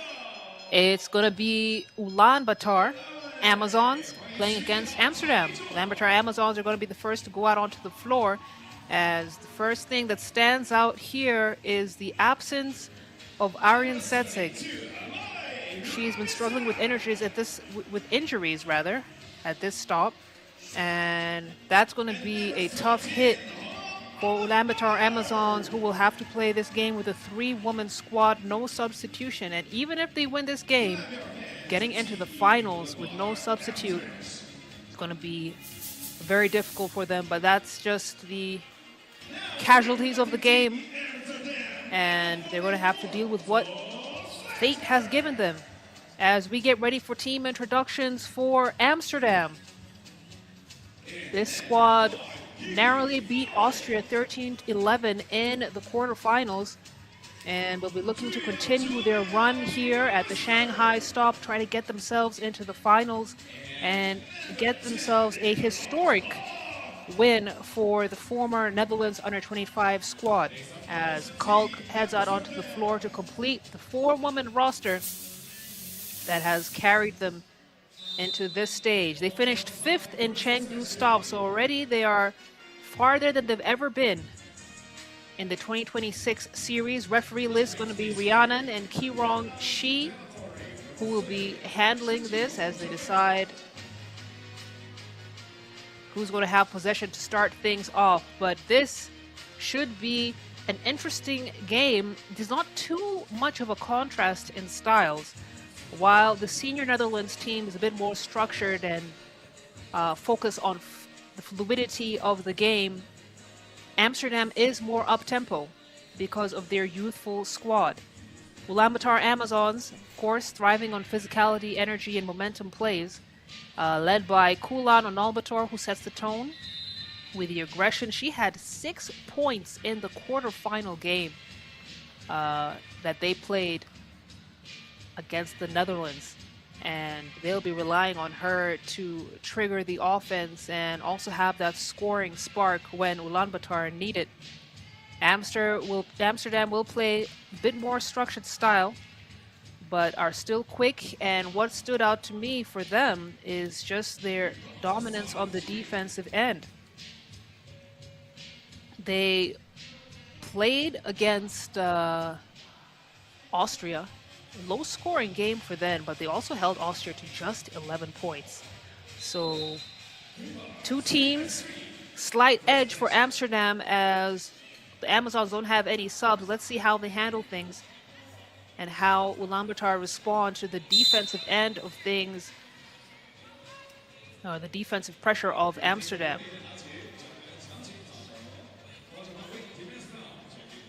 Ulaanbaatar pick up the first foul of the game. Slagter kicks it out to Yuritsma. Yuritsma is going to be another quick foul for Ulaanbaatar. It's going to be their second, and this isn't a team you want to send to the free throw line. They were shooting 60% yesterday and shooting a little bit better today. Slagter gets it into Yuritsma. That patience is what we're talking about with their offensive sets, and that's what Amsterdam are really known for. Robinson, yes, gets the bump, no problem for her. Evens out the score. Truong to clear.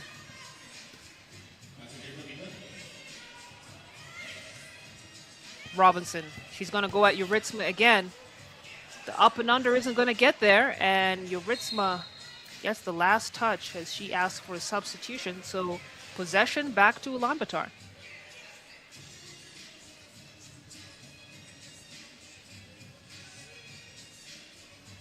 Kulan at the elbow, bounce pass to Truong. Beautiful find from Kulan. And also the patience from Ulaanbaatar Amazons, almost losing it. Robinson gets the push from Kiki Fluren. And that's going to be Amsterdam's first team foul. As Ulaanbaatar, you can see that they're focused, they're patient, they're not erratic in their style of play as Fluren picks up back-to-back fouls. And it's the second team foul for both teams now. Kulan gets the feed. Wants to face up to Yuritsma.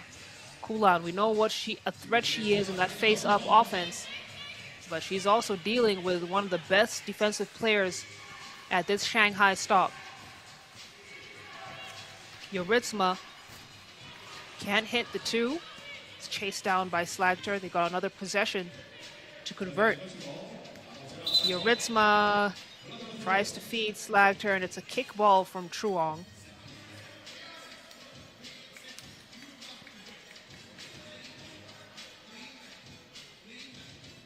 Kaylee Truong has adjusted so quickly to 3x3. Recent university graduate out of Gonzaga. Fluren pulls the trigger, gets it to drop. Kiki Fluren now gives Amsterdam the lead. Great two-way player, and she has stood out defensively for Amsterdam at this Shanghai stop, but has not been afraid to step up to the plate when her team needs her to contribute on the offensive end. She has guarded post players, guards, and knows how to keep it clean. Truong now at the wing. She's got Slagter on her. She's got the faster step, kicks it out for the shot. Kulan Ulaanbaatar, count it! 2-ball is good for the Amazons. And now through the contact, that is none other than Kalk, who has really been such an anchor for this squad in the interior.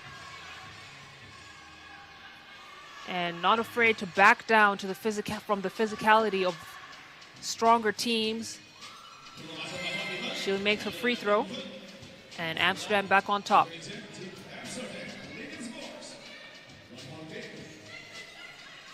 Kulan at the wing. She's picked up her dribble, so she's had to pass it out, and Amazons come up empty in that possession as Amsterdam reset up top.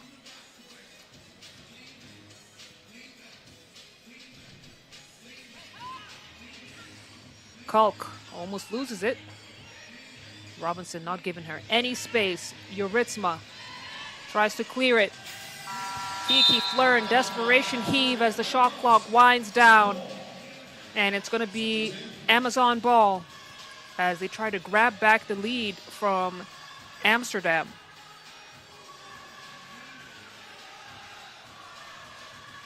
Fans are absolutely loving this game. A lot of 3x3 support in Shanghai. Kulan steps into the mid-range shot. Looked good, just couldn't get there. And Kiki Fluren to turn the Jets on, blows right past Truong to give Amsterdam the 2-point lead. Truong from downtown grazes the front of the iron, but they've still got it. Kulan Ulaanbaatar has a go at it. Robinson taps the ball to Truong. Truong misses at the rim. And this is where things get tricky for the Amazons. Behind the back pass to Zoe Slagter. Rebound chased down by Ulaanbaatar. Amazons without a sub are gonna struggle with those back-to-back possessions with no stoppage times. It's a 3-second violation as we head into our first TV timeout of this game. She's getting a clarification from the referee, but she was camped out in the paint. So as we come out of this timeout, the ball will go to the team in black. A very welcome timeout for a 3-woman squad who is forced to play without Aryan Setsig who I imagine was a bit overwhelmed by her injury. She's had her knee wrapped up the entire stop and then got knocked down to the floor a couple of times. Let's get back into the hoop action. Extra pass, no good. Truong swipes it. Truong now. She's got the speed advantage over Kulk. Goes for the shot, and the shot is good! She wanted the foul call too, but that deuce is counted as it's a tie game. Yuritsma now battling with Kulan in the low block. Kulan keeps it clean, and it's gonna be white ball. Amazon of possession as we are at a tie game here. Huge 2-ball from Truong, and that's what she does. Right when her team really needs her, she is available to hit that long distance shot. This time gets it into Robinson. They're looking at some interior play, and Kiki Fluren will be called for the foul. It's going to be Amsterdam's third.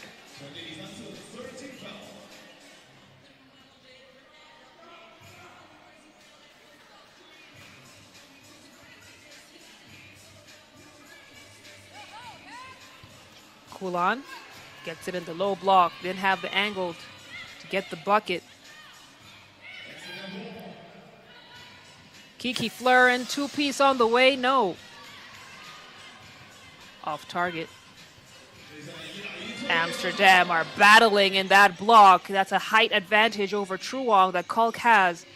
And I'm sure we'll see a lot more of that. As Kulan comes up short, Robinson just before the buzzer. Amazons are able to convert. Kiki Fluren now at the top of the key. Wide open, two! Count it! And the momentum that these two teams are pushing, as we have a nice bounce pass to find Robinson on that baseline cut. Offensive rhythm is flowing now. Kiki Fluren back-to-back 2 balls from her. She is stroking it with confidence and then picks up another team foul for Amsterdam. That's going to be their 4th. But what an exchange of buckets this last minute of hoops has had. And now it's a 3-point lead for Amsterdam.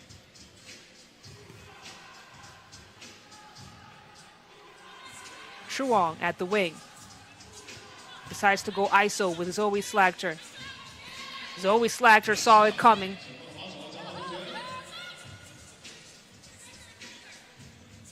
Slagter now sets it up, hits the huge deuce. As Zoe Slagter, a very real threat from beyond the arc, especially when she's in that exact position. The wings, not so much. Corners, not so much. But that center 2-ball, she has knocked down a lot of shots from right there. And now Amsterdam are in the lead, 13-8. Amazons go for the 1 ball. Robinson wasn't able to hit. Kiki Fluren kicks it out to Kulk, gets it back to Kiki. Kiki, can she go 3 for 3? Yes, she does. Kiki Fluren is on fire.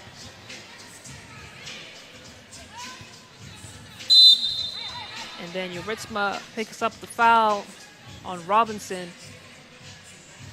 And Kiki Fluren has been explosive from 2-point land to get Amsterdam 6 critical baskets to get them this lead, 15-8, 4 minutes and 6 seconds to go. Ulaanbaatar Amazons are drowning.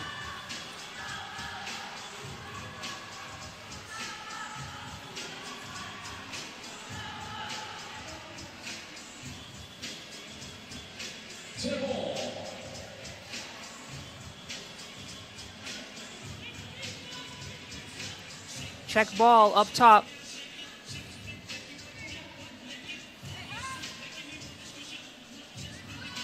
Robinson at the wing, gets it to Kulan. Kulan, how will she cut down this deficit? Decides to go for the 2, it's no good. So the Slagter swings the ball to Kulk.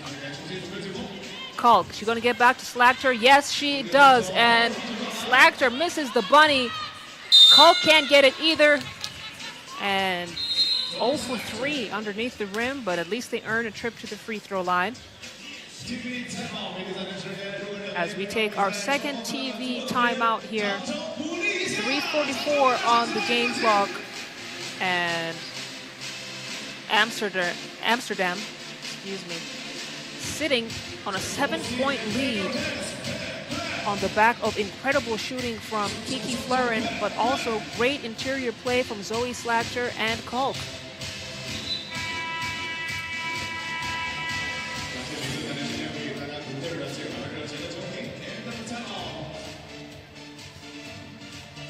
Coming out of the timeout here, Slagter to shoot a free throw.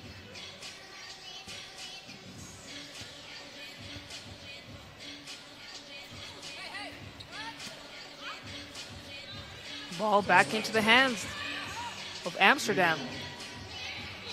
Fluren lost the handle. Kalk manages to keep it alive for Amsterdam. Zoe Slagter, long range two. Kalk on the boards, grabs it again, puts it back up, and Amsterdam are moving like a steam engine right now. Game on point as Kulan manages to get Ulaanbaatar to 9 points. Kiki Fluren now floats it into Kalk. Kalk, easy lay-in for her. She does that in her sleep. It's now 17-9. Amsterdam up. Whistle on the floor. And it's going to be check ball up top for Ulaanbaatar.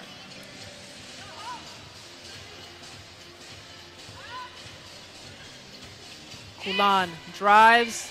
Did just enough to shake off 2 defenders. Yuritsma, will she pass? No. Pass, fake, and the finish.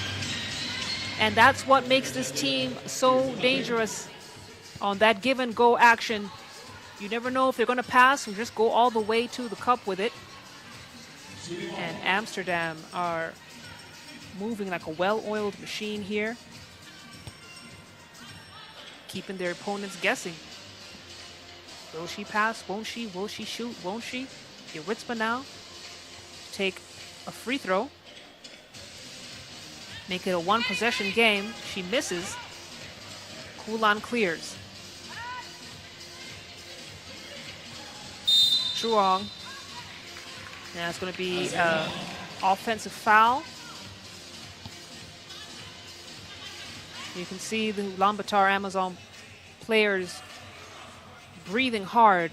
Again, it is so difficult to play without a substitute on the box.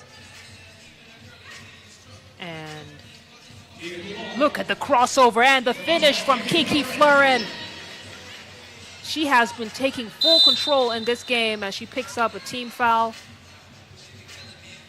For Amsterdam, that's going to be their 6th.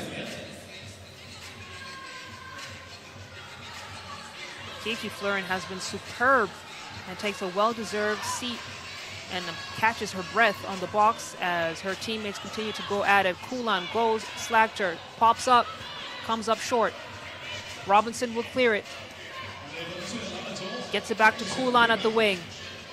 Kulan has to make a decision. 3 seconds now on the clock. Robinson trying to go at Slagter, and Slagter deflects it out of bounds. So it will be white ball, but with very little time on the shot clock. 0.1, not enough time to really do anything as Amsterdam maintain a commanding 9-point lead.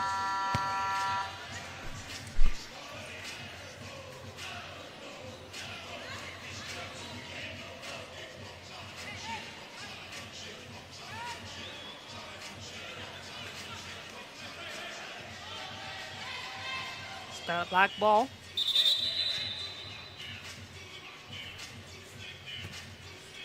The whistle on the floor. Let's get some clarity.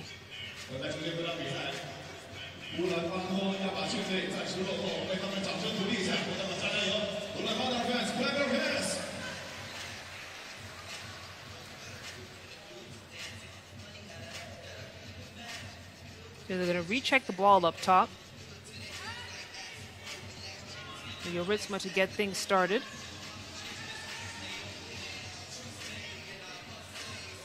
Yurisma gets it back. Goes for the runner. Looked good, but no go. Truong now goes for the 2-ball, and she has been an accurate shooter from beyond the arc. Unsuccessful in that one. Zoe slacked her, kicks it out to Kalk. Kalk! No. Zoe? No. Kulan. Clear the ball out. Ulaanbaatar on the drive, gets it to go, and that's her bread and butter.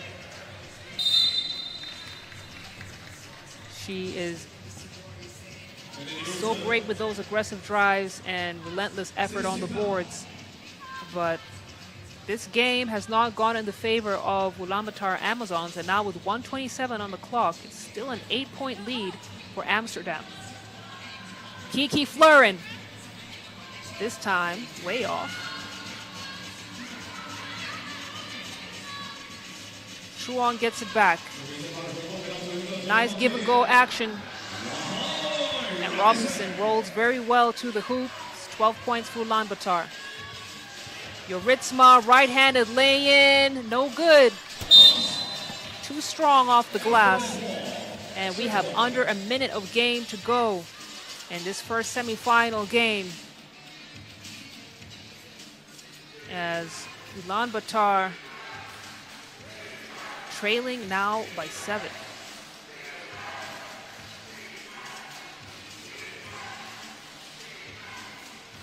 Ulaanbaatar Amazon fans, never say die attitude. You love to see it. They're cheering down to the final whistle, even though Ulaanbaatar's chances of coming back are getting slimmer and slimmer.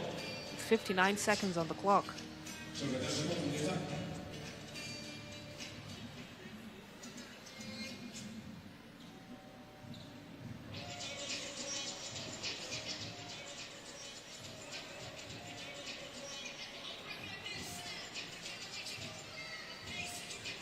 So stoppage time here. I believe might be a technical error with the scoreboard. So we'll get that sorted out before we go right back to the action. As you see some of the teams that played earlier. The senior Netherlands team in the crowd there at the bottom side of your screen. I'm sure they're delighted that Amsterdam are looking like they're on their way to the finals.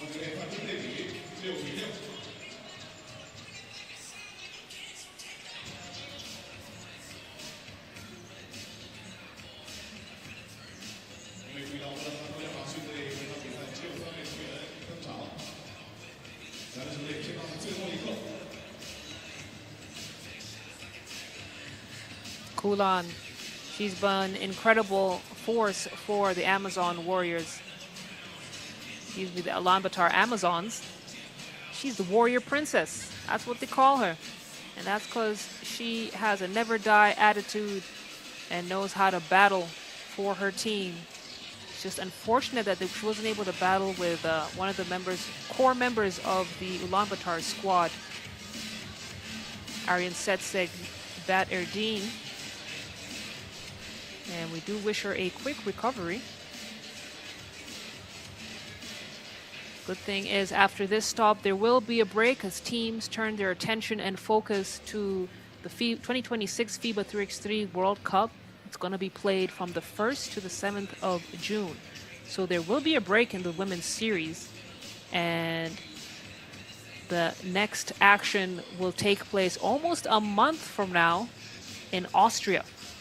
It's going to be the next stop, Austria, Vienna, from June 12th to the 14th. And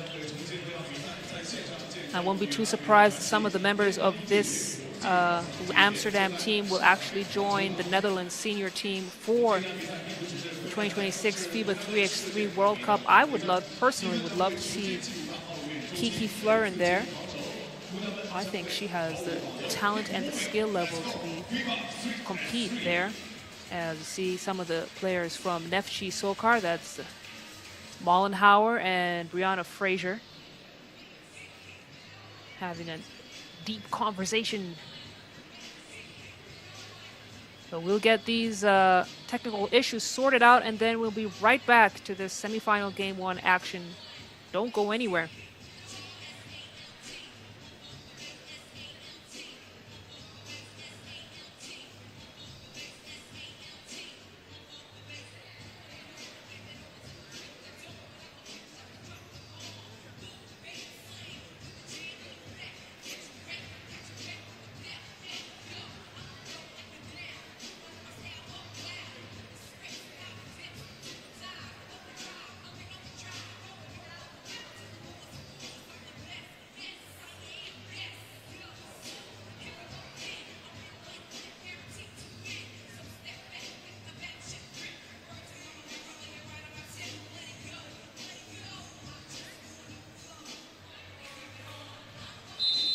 Looks like we're all set here to continue play.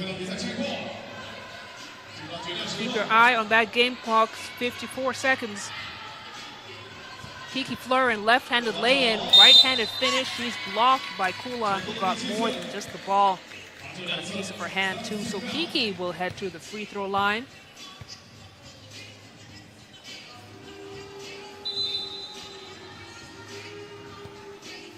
Both teams are in the bonus.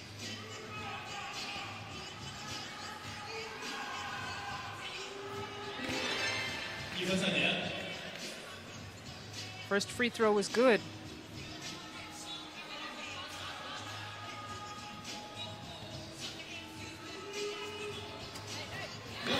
Second free throw is good as well. And that will do it. Amsterdam are moving on to the finals. What an accomplishment for this team. As you can see, the joy and jubilation in their faces. They worked hard and earned every single victory that they've had at this Shanghai stop. And now they move on to the final game, where they will face either Canada or Beijing. That's the final score on your screens right there, 21 to 12 points. An entertaining game was dominated by Kiki Fluren, who was an absolute force for Amsterdam. It was a bit of a stalemate until Kiki checked into 5th gear, hit 3 very clutch 2 balls back to back to back, and then kept on producing offensively even inside the arc. And Ulaanbaatar Amazon struggling with the absence of Ari and Setseg. Amsterdam taking full advantage of that, as we see the excellent form from Kiki Fluren. Kulan did her absolute best to keep them in this game. But it's Amsterdam who finish it up from the free throw line at the hands of none other than the woman of this game, Kiki Fluren. So now you can see finals is set up with one team. Amsterdam will face either Canada or Beijing, and that game is happening in just a moment, so don't go too far. See Beijing and Canada warming up. We're going to get that game underway in just a moment.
这场胜利属于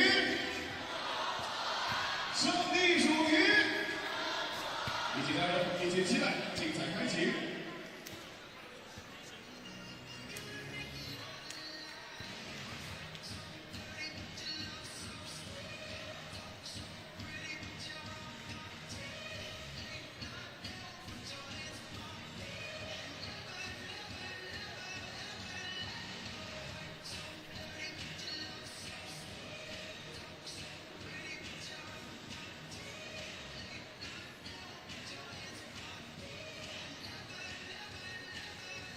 All right, we're getting set up for the second semifinal game of this day. Canada versus Beijing. Canada, who were very dominant in pool play, finished 2-0, then faced Thailand in the quarterfinals, made light work out of that. Was able to take them down 21-14 quite comfortably. Now they face probably their biggest opponent yet in Beijing. Beijing has been rolling on some serious momentum, and we're going to talk about the keys to the game for Canada, but they're looking like they're in high spirits as Wallach comes out onto the floor first. Canada are the defending champions of Shanghai, and I'm sure they'll be looking to make sure that Shanghai remembers that they are the top dogs in women's 3x3 basketball. As Kat Kloof heads onto the floor. Paige Crozen, last to come on, but one of the top 4 players individual rankings globally. Has struggled quite a bit in this Shanghai stop. She managed to score 1 2-ball in the quarterfinal matchup, and her team has been picking up the slack and making sure that she's encouraged as she also contributes on the defensive end. And now this Beijing squad right here has been turning everyone's heads at Shanghai Global Harbor, not just because they're the home team, but because of the absolute dominance that they have been playing with, from Lily Wang all the way to the woman on your screens right there, Shai-Ting Zhang, who has been a force to be reckoned with. I don't think there's any player, any team that has been able to slow her down up until this point, especially in the quarterfinal game. She had 11 out of Beijing's 21 points, shooting on 75% from the field. The tallest player on the floor, but that doesn't make her sluggish, that doesn't make her slow. And as you can see, she's in a good mood, and who wouldn't be? Kat Kloof, keeping it a little more gangster. You know, you don't smile with the enemy before the game. No, I'm kidding. She smiled. Don't come for me in the comments. But Kat Kloof sizing her up because that's going to be her defensive matchup. And Canada have to figure out a way to slow down Shai-Ting Zhang and make sure she's not been as productive as she has been so far. She's now the top scorer at this stop, and playing in front of a crowd that has her family and her friends, that of course gives anyone an extra boost. So I think we're going to be in for a treat as we see a huge battle. This could be the biggest matchup that we have seen so far. Winner of this game will meet Amsterdam in the final, but in many ways this game could be the final. That's the whistle. We're game on. Wang Lai, heat check. And Rising unable to chase down the rebounds. So Canada will check it up top.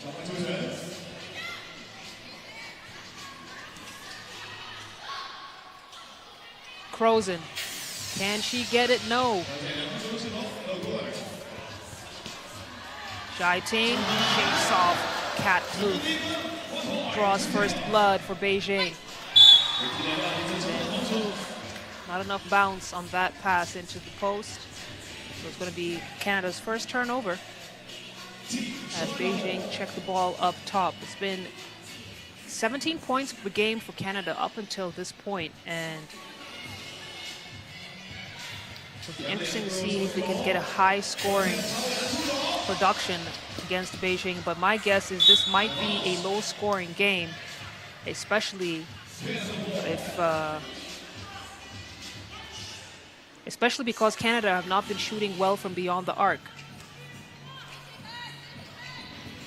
Wallach pulls it back out. Plouffe, kick out to Crozen. Crozen's got 3 on the clock. She gonna shoot it? No, back out to Plouffe. Plouffe fires.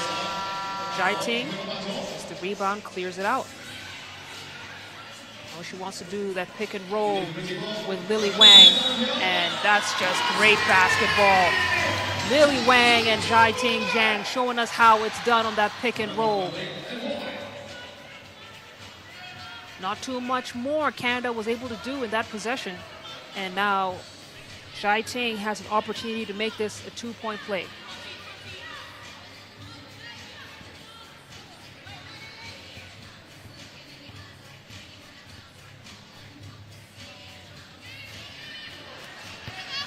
No freebie for her.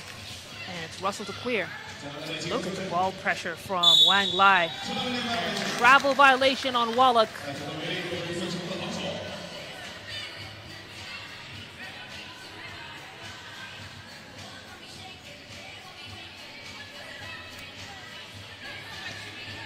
Sun to Zhaiting. Zhaiting back to Sun. Zhaiting trying to set up her teammate for the shot. It's no go. Russell, she is a legitimate threat from that position right there. 2-piece is good. And now Zhaiting is stripped by Kat Plouffe. Kat Plouffe wanted the foul call, nothing doing. It's going to be Beijing ball. And Zhaiting will have a seat as Wang Lai will check ball. Canada have a stronger chance when Zhaiting is in the substitution box, as Feng Yi Sun is unable to connect on that too. Crozen kicks it out to Kat. Kat. This is everything.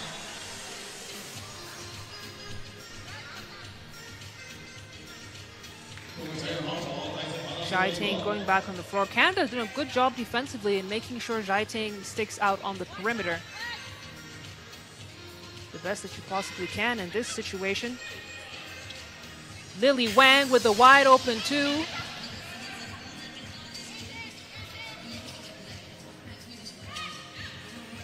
Russell now at the wing, behind the back, trying to get past Lily Wang. Lily Wang knocks it right out of her hands. And that's that experience playing for Lily Wang, staying composed defensively. Still going to be Canada ball.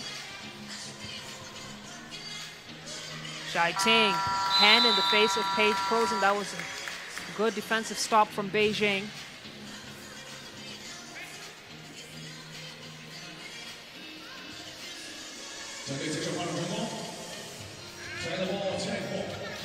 Lily Wang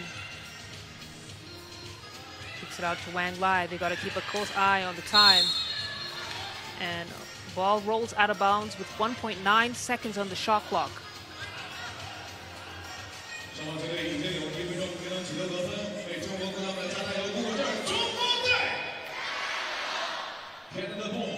Canada ball. Russell gets it to Plouffe. And look at that curl. That's exactly what our coaches told us to do. Keep your defender at your back. Now Paige Crozen with the steal. Canada looks like they're picking up momentum here. Kat Plouffe. Foul and a basket. And Canada now 4 points to Beijing's 2. And Beijing are going to have to make some adjustments, as Zhaiting has been contained so far. Kat Plouffe looking to make this a 3-point lead. She knocks that free throw down. Feng Yi Sun gets it to Lily Wang. Lily's got Crozen on her, but that isn't able to connect. Plouffe, baseline drive, kicks it out for Crozen. Crozen's got the time to make that shot. 2-piece is good.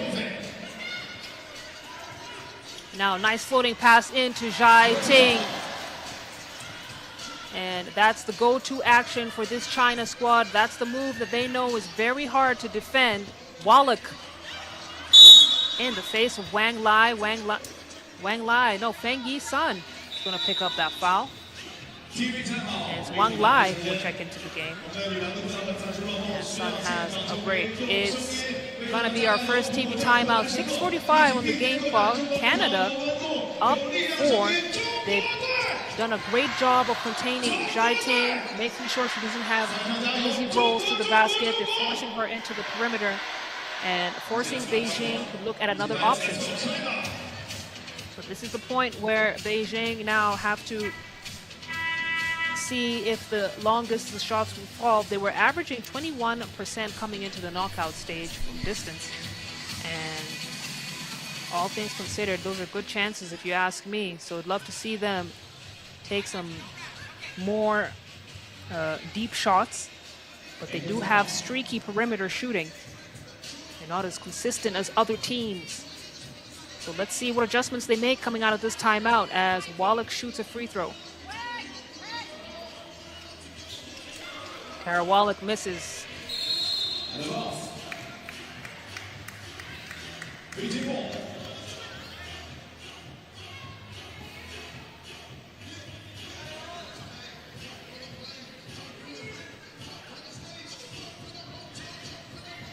Zhai Ting, hand off to Lily. Zhai Ting wants it back. In. Wallach doing everything she can, but it's not enough. It's not enough.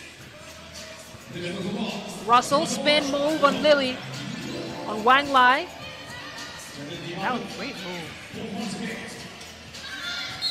And that's a hold on Russell. She knew it.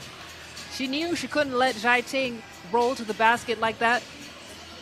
It was a guaranteed bucket.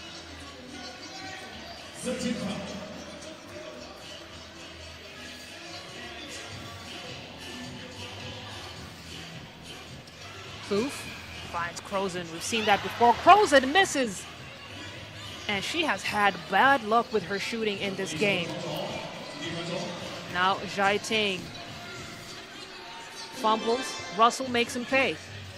9 points for Canada. It's a 5-point lead. Lily Wang buries the two-piece. Could she be the key for Beijing's victory? Russell misses. Wang saves it. Beijing now with a new clock. Zhai Ting, she's rolling to the hoop. That's where she wants it. That's where she likes it. Down in her kitchen. Off the glass. Zhai Ting Zhang gets Beijing to 7 points.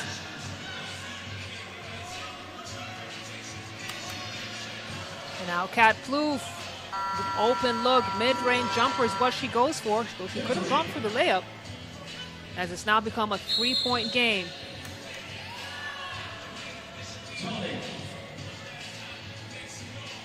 Got some substitutions on the floor. Lily Wang to catch a breather. Zhai Ting will stay in the game, and they need her on that floor.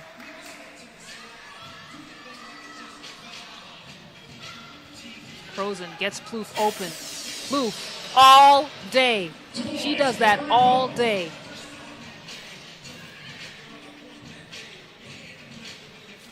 Zhai Ting trying to face up against Kat Plouffe. Plouffe. Great defense from her. Forces Zhai Ting out of positioning. Paige Crozen hitting up. She is heating up. She's now hit 2 shots from distance. Feng Yi Sun trying to respond. Falls short. It's now a 7-point lead for Canada. Crozen. Hot hand, no. Still a bit streaky from distance. And then the deflection from Plouffe as Zhai Ting has been called for a 3-second violation. And that's just what makes this Canada team so great. Really, they are the full package, and they know how to adjust their style of play depending on who they're playing against. Big teams, fast teams. That's why they're defending champions of this Shanghai stop. As Russell, nice kiss off the glass finish.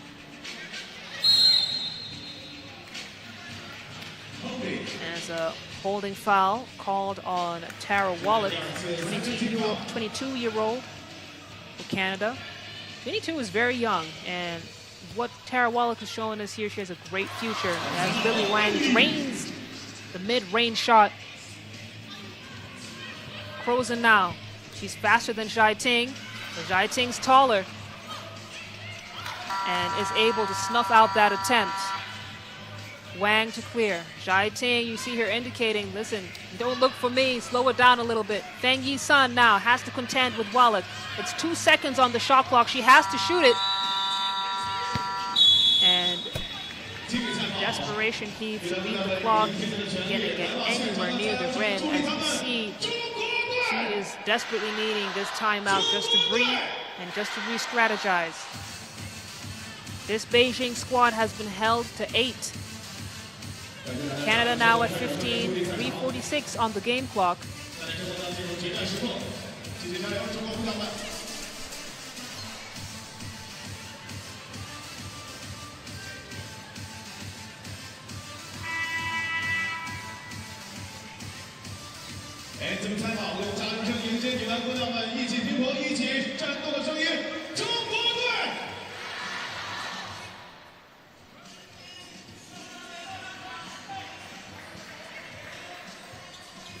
An overwhelming amount of support here for Beijing, and what a performance they've had in this Shanghai stop.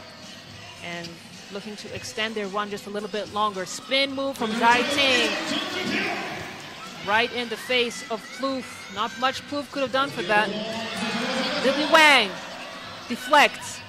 Zhai Ting wants it back. Russell, good job getting in the passing lane. Manages to break up the pass.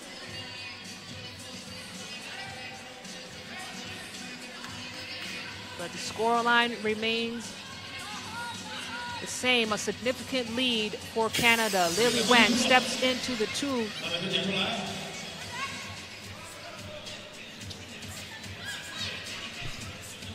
Plouffe, hand off to Crozen. Crozen, that looks short. It is. Lily Wang caught flat-footed. Crozen with the delivery. Wang Lai steps back. Can't get the 2 to drop. Canada really moving now. 7-point lead. 2:50 on the game clock. Kat Plouffe, she makes that all day. And now Beijing starting to lose some steam as Canada pick up momentum. They are firmly in the driver's seat in this game. Russell, another board, gets it to Plouffe. Feed into Crozen. Look at the finish. Easy peasy. As Lily Wang misses that attempt, it's now a 9-point lead for Canada. 2 possessions away from victory and from advancing to the final game. We got a timeout called on the floor as we get to the final quarter of this game. Not a lot of room for error for Canada, for Beijing that is.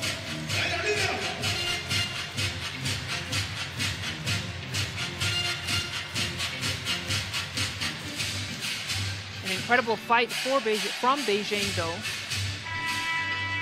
as they get ready to enter this final stretch of the game.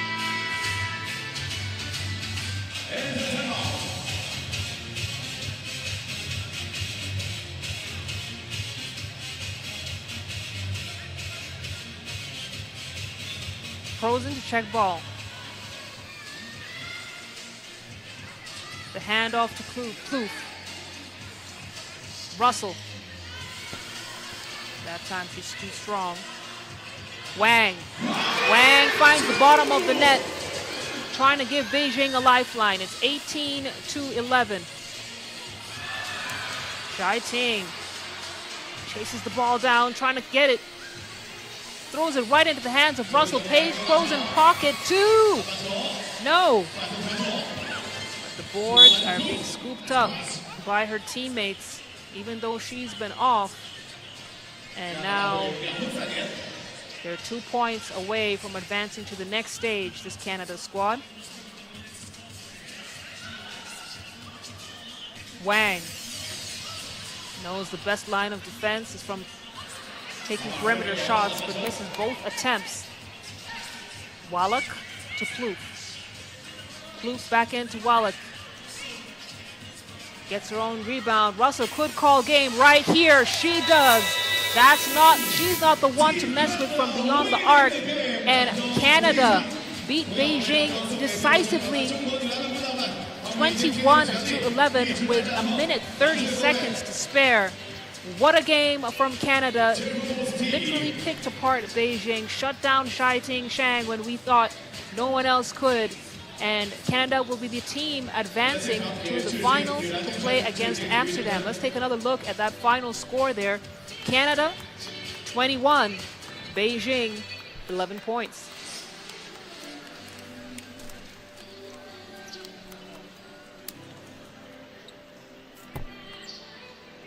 An incredible game from Canada.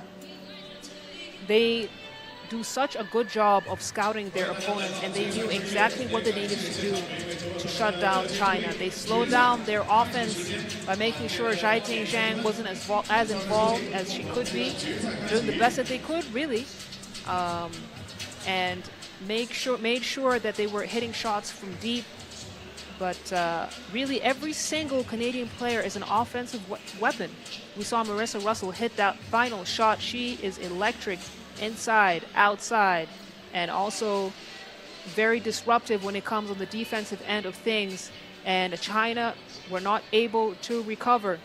So Canada will move on and try and defend Shanghai and go home with a nice bag of money and the trophy. That's going to be your finals. Amsterdam versus Canada. That game is going to take place at 8:30 p.m. local time. And that's about 40 minutes from now. So don't go too far. That is a must-watch game. You don't want to miss out. We'll be back with that action as we take a small break.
亲爱的球迷朋友们，我们看到大家在这里等待了很久了，欢迎大家来到决赛之夜的 Final Game。那么现在呢，给大家准备了很多礼物。那么首先给大家展示一下，是由咱们 FIBA 3 给大家带来的什么呢？限量版的帽子，有需要的吗？哪里？哎呦，我们今天的热情是足够高涨的，大家有没有从今天第一场比赛一直在现在的？有没有？好，欢迎。那这样，那么我问一下大家。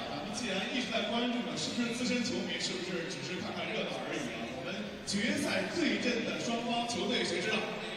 哎呦，我们这边这位先生举手很快啊！来，我们往下走一步，咱们俩坐着聊。来，咱到这边来。OK，咱俩坐这儿吧。问一下，来，他们一边给我留个位置。这个礼物已经准备好了啊！哎呀，咱俩这不认识吗？这一直搂着我。咱这样，热情足够。那么问一下，对阵双方球队，如果答错的话，你还得有个节目。 OK， 来，他们是谁对谁？荷兰和加拿大。我觉得啊，有点出入，和我跟他那再来给你最后一次机会。加拿大。OK， 那么这样，我们既然来到上海啊，我们这份礼物已经给到你了。那么，请问你是哪里人？我就在北京工作。北京工作的太好了，我们现在屏幕前有很多的朋友们也在屏幕前。 数万名的观众朋友们在关注咱们今天的比赛。那么这样回答对第二个问题，然后我们继续把礼物直接送给你，好吗？来到上海，你推荐大家去哪玩？给大家展示一下。我待了这么久，我觉得都还不错。都还不错，一会儿我把机会留给别的朋友吧。我们先送一份礼物，好吧？最后一份礼物来，咱们接着。那你认为冠军会属于？当然，我们这一站的分站赛的胜利者，最终的胜利者会是属于谁呢？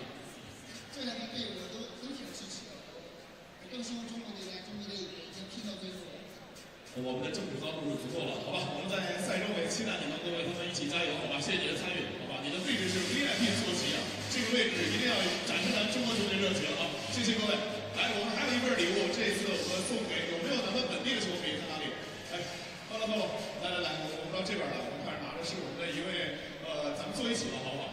然后呢，我们和我们球迷呢，其实咱们只有20米的距离，但是我们在很远的地方都能够感受到大家热情。来展示一下你手中的加油的我们特别的这个，这是冰箱贴吗？还是什么 ？OK， 你展示他们，还有中国队的跟我们展示油的礼物来一起，来展示一下。这个礼物现在99%已经属于你了。那么问一下，我们既然来到决赛，那么现在来这一个问题，我们来到上海之后呢，给大家推荐刚才推荐了一个好玩的地方。目前上海哪都很美丽，哪都很好玩。那么有没有想推荐的美食？在这儿我们给大家也推荐一下。上海生煎。没有掌声就没有通过，继续啊。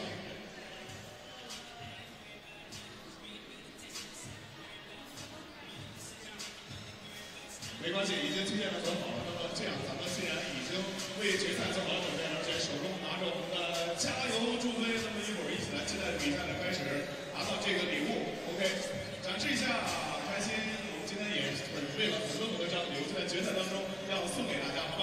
一起来期待比赛，咱们体育人 Give me five。OK， 谢谢。OK， 感谢大家。OK， 谢谢。还有最后的一点时间，我们已经进入场上决赛最后一个热身，一起等待比赛，一起加油！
Let's welcome the cheerleaders.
继续跟上节奏，动起来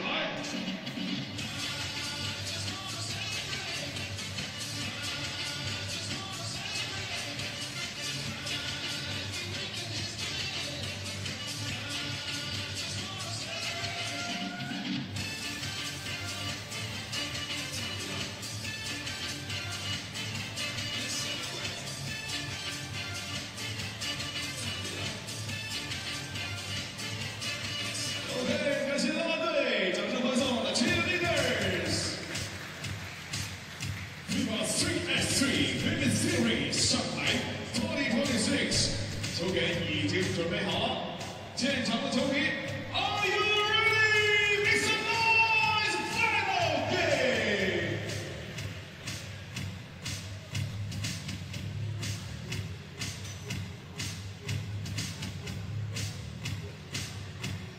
Welcome back to the 2026 FIBA 3x3 Women's Series Shanghai stop as we get ready to start the Amsterdam versus Canada final. What a journey it has been for both of these teams to get here, mostly flawless. Finished pool play with a 2-0 record, and neither team has tasted defeat, but there can only be one in this game. And one will be declared the Shanghai Stop Queens of FIBA 3x3 basketball, and the other will have to contend with second place. First place, nothing new for the Canada squad, but it would be a huge milestone for Amsterdam, who finished 5th in the Women's Series Chengdu Stop. And already they have outdone themselves at this Shanghai Stop. China might be the secret for Amsterdam's success.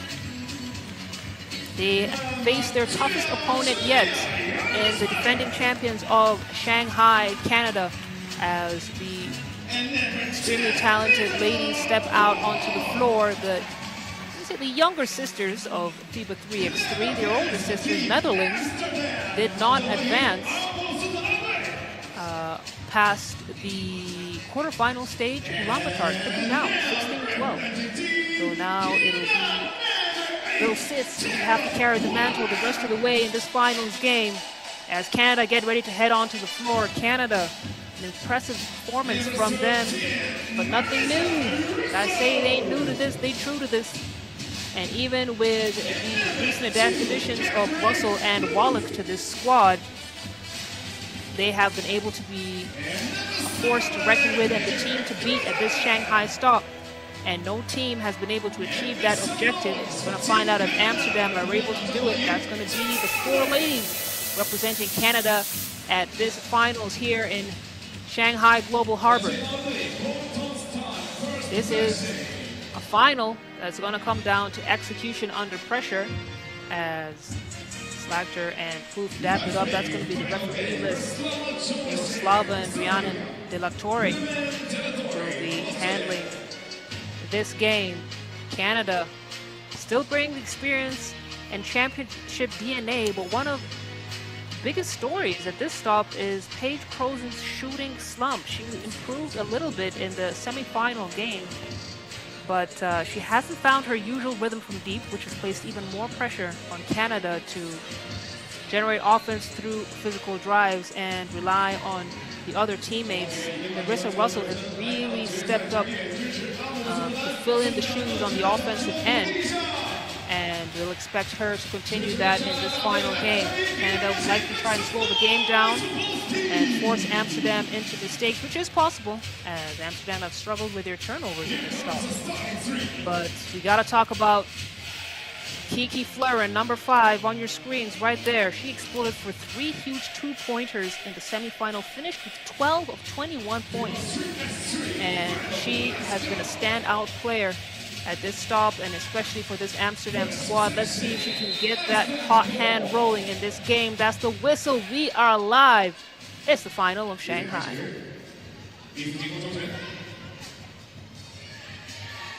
Kiki Fluren thinking about options, goes for the shot. Comes up empty in that one. Plouffe trying to thread the needle to find Russell.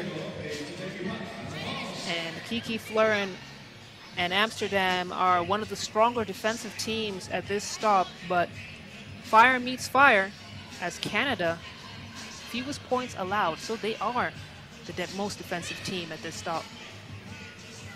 So it will really come down to who can execute better offensively. Zoe Slagter, long distance, 1 ball. Gets Amsterdam the first bucket. As Russell handoff to Wallach.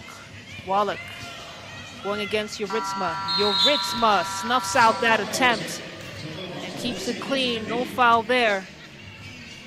And Julia Juritsma, just 26 years of age, has been with the under-25 Netherlands squad for quite some time. Keeps it simple. Does a good job of playing defensively and getting the ball to her teammates. This time it's a kick by Kat Plouffe, so it will be a reset up top for Amsterdam.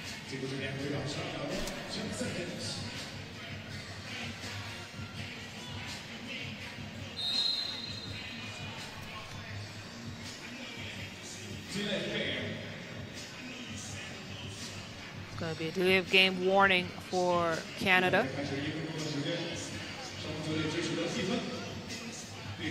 But then the officials are always ready to explain the reasons for their calls and make sure the players understand. Juritsma trying to get it into Kalk. Kalk, fade away, comes up short, gets her rebound. Slagter now tries to get to Juritsma. Kat Plouffe. Not enough is talked about her ability to steal the ball. Slagter makes it tough, and Crozen is unable to connect. Canada have not gotten up on the scoreboard yet. Wallach, will she do it for them? No. Juritsma now to clear. About a minute and a half gone here in this game. The only team to score has been Amsterdam. And we knew it would be tough. 2 very strong defensively minded teams. 2 teams that are not overly reliant on one player. They like to spread out the scoring, even though we've seen scoring bursts from individuals. Very much team play. Paige Crozen, still cold from deep. Kiki Fluren on the drive. She gets it to Slagter. That's her sweet spot. Zoe Slagter. Nice, nice, nice. She has so much confidence when she's shooting long range from that spot right there. And now Kiki to pick up Amsterdam's second team foul.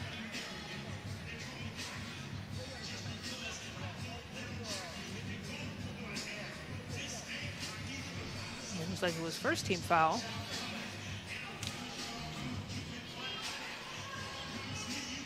Plouffe trying to be patient. Has to contend with Kalk. Now the steal, kick out. This is where Canada become very dangerous. Russell uncharacteristically misses close range. And it's going to be Amsterdam ball. Look like they're trying to set something up. Kalk. Plouffe making it difficult for her to gather her thoughts, but that's going to be a foul called on Canada. It's going to be their first. 2-point lead for the Dutch. 7:30 on the game clock. Kiki sets herself up nicely. This time unsuccessful. She'll clear it out. Look for another option. Juritsma now at the baseline. Spinning. Putting Wallach on a spin cycle, and Juritsma gives Amsterdam the 3-point lead. And Canada did not clear, so it's going to be Amsterdam ball with a fresh shot clock up top. And if Amsterdam take down Canada here, it would be a major upset. Juritsma catches it beautifully, and then the reverse lay-in too strong off the glass, but she looks like she got a little bit of a push there. So she'll head to the free throw line and shoot one.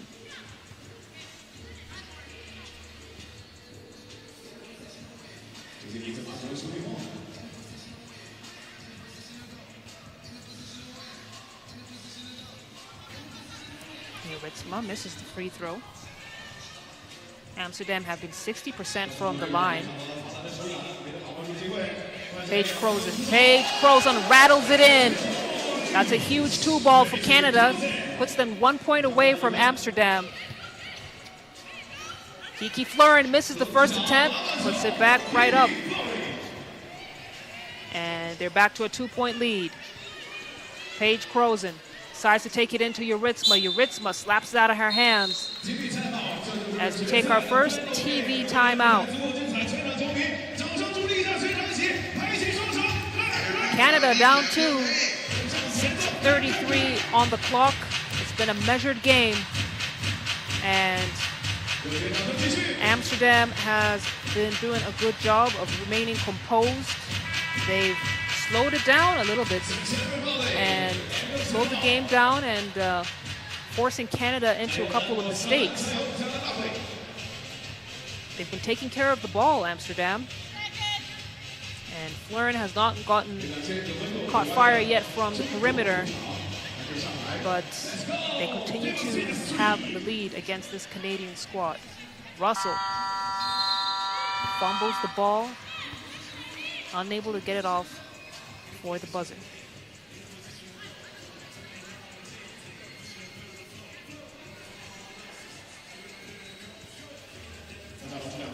Kiki Fluren now. Try and beat Kalk.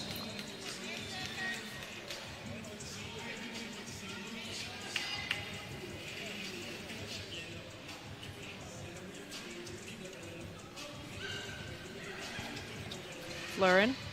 She's got Plouffe on her, manages to get the ball to Zoe Slagter. Slagter misses the first attempt, gets the second, wanted the foul call, and did look like there was a bit of contact on that attempt, but the ref said, let him play. We got a whistle on the floor, holding foul. So Amsterdam pick up their second team foul as they continue to maintain this lead.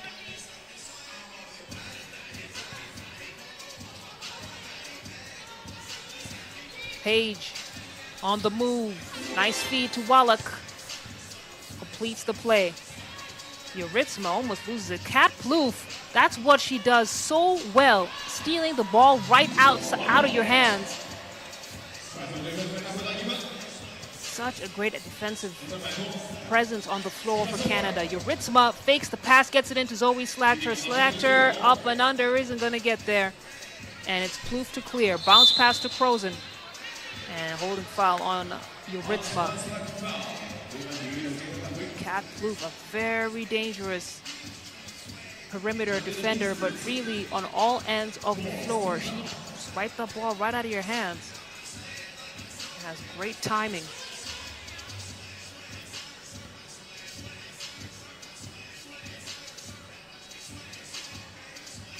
Crozen hits.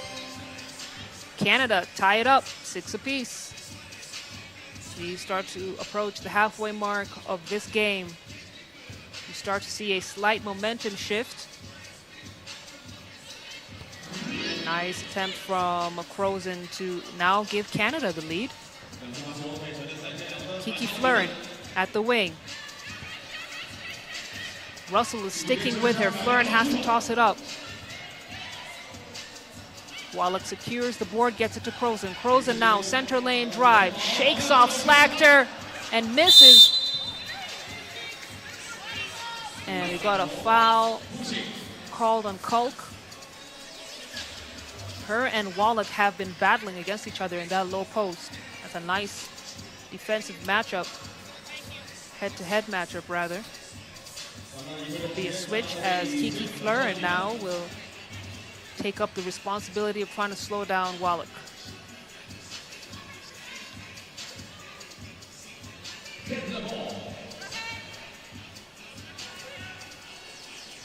Plouffe. That time the curl wasn't open, decides to go for the 2-point shot, manages to get it home. That was a big, big 2-ball from Canada. Now the 3-point lead. Kulk, quick to respond right back at you. The basket counts, and she will shoot a free throw.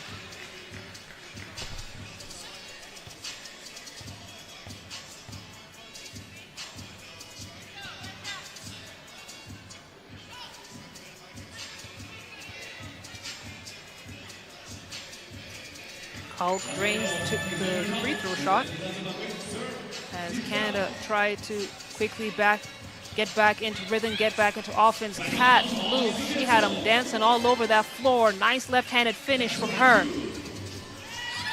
Yuritsma, quick to respond. Now Crozen to Plouffe. Plouffe, no. Kulk to clear.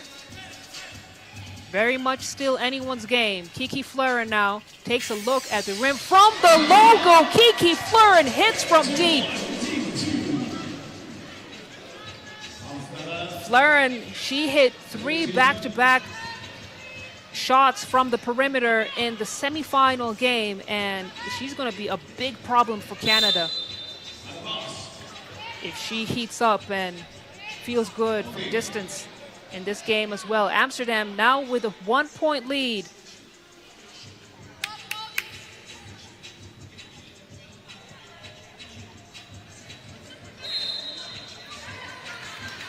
That's going to be a technical on Canada. Marissa Russell didn't give her the space that she needs. Russell newer to the 3x3 core, but as we've seen this Shanghai stop, she is rising fast and continuing to understand how the game works.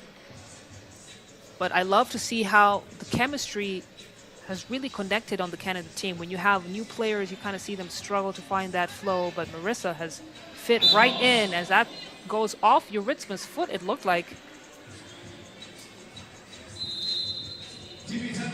So it should be Canada ball as we get into the second TV timeout and into the final quarter of this game.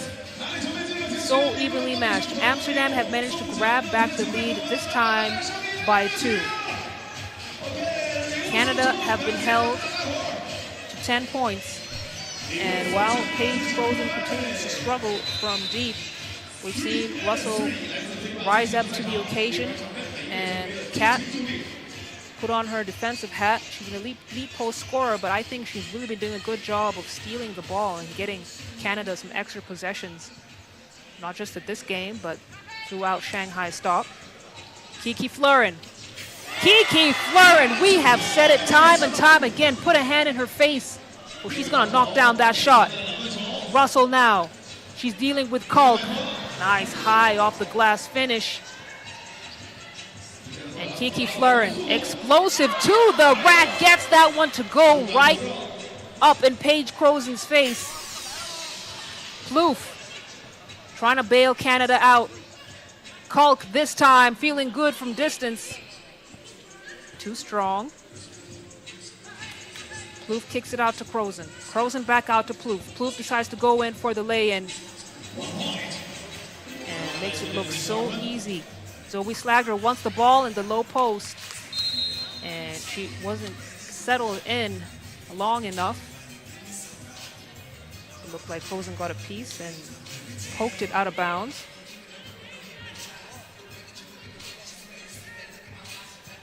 Six seconds on the shot clock for Amsterdam. Juritsma gets it into Slagler. Slagler has to shoot. She does. Plouffe got a piece of it. They got to keep on playing. Zoe Slagler now managed to do just enough for Wallach to miss that shot. As the momentum shifts back to Amsterdam's side. Juritsma wraparound pass to find Kalk.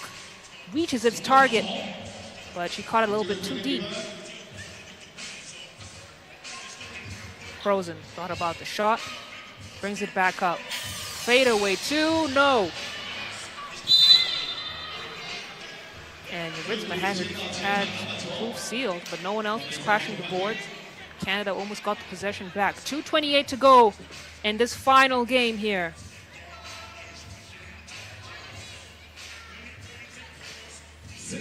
Canada are going to have to look for easier scoring opportunities without relying too heavily on outside shooting.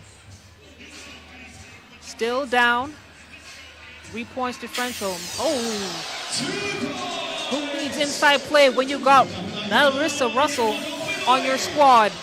She makes it a 1-point game. Wallach now to Plouffe. Plouffe spin move. Misses. Grabs her own rebound. Puts it up. Misses the second attempt. But will head to the free throw line. And Canada, they are known to have some late scoring runs.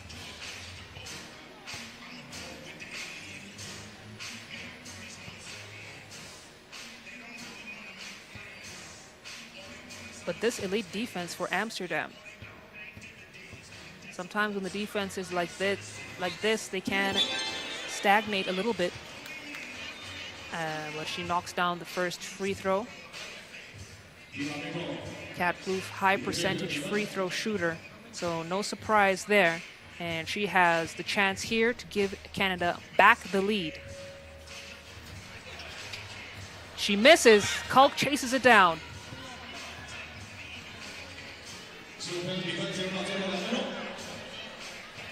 Fluren to Juritsma. Juritsma goes to it. Nice. Finds the box. And 16-15. Amsterdam up. Under 2 minutes to go here. Plouffe, she's going to make that. No, she misses. That is a move that she makes every single time. And Canada are missing a little bit of their spark here against this Amsterdam squad. Kalk now.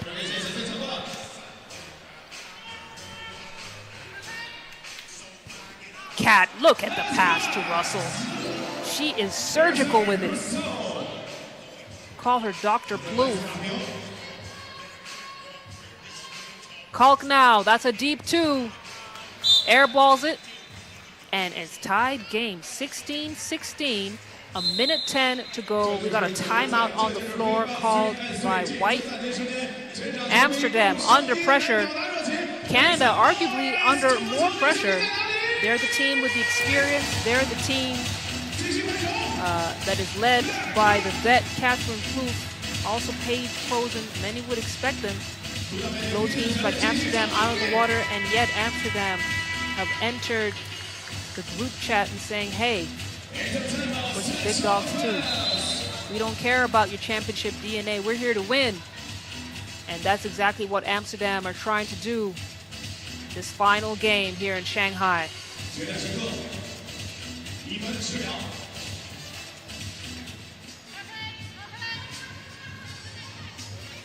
Plouffe almost loses it.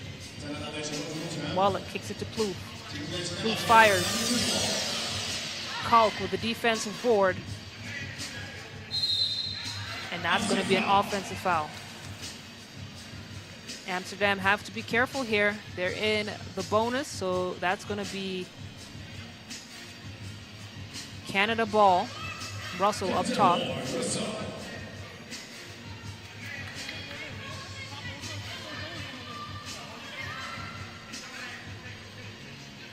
Curl pass wasn't there. Russell gets it. Russell, 3 seconds. Russell fade away. It's short. Kiki Fluren goes tumbling to the ground. I think Russell had held her a little bit. And it's going to be white ball with 41 seconds on the clock.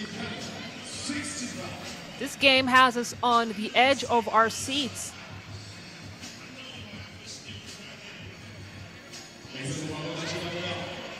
Slacker at the elbow. Plouffe all over her. Long pass to Juritsma. Juritsma manages to save it. Canada have to clear. Kat Plouffe gets it back into Russell. Russell doesn't crack under pressure. It's the 1-point lead for Canada. Juritsma now loses the ball on a kick, and it's going to be possession Canada. Juritsma visibly frustrated. With 20 seconds on the clock, you've got to imagine that the ball is going to go to Fluren, and they'll want her to score. They don't have to go for the 2. They can go for the easy one. Kiki Fluren floats it into Slachter. Slachter high off the glass. Zoe Slachter keeps Amsterdam in the conversation. 7.4 seconds on the clock. Wallach, will the rookie do it? Kiki Fluren playing the defense off her life. This game is going into overtime. And what an amazing effort from Kiki Fluren to make it extremely difficult for Wallach to score. Wallach is 6'1", Fluren significantly shorter, and Amsterdam with a lifeline. They've got more game time on the way, and we don't know who the winner is yet of this Shanghai stop. Basketball so sweet, except you gotta extend it just a little bit. Give you some more vibe, give you some more competition. The fans are loving it. Everyone is invested. And this is an exciting and appropriate way to finish up this Shanghai stop. So it's Canada ball. Amsterdam are in the bonus. So is Canada. Russell.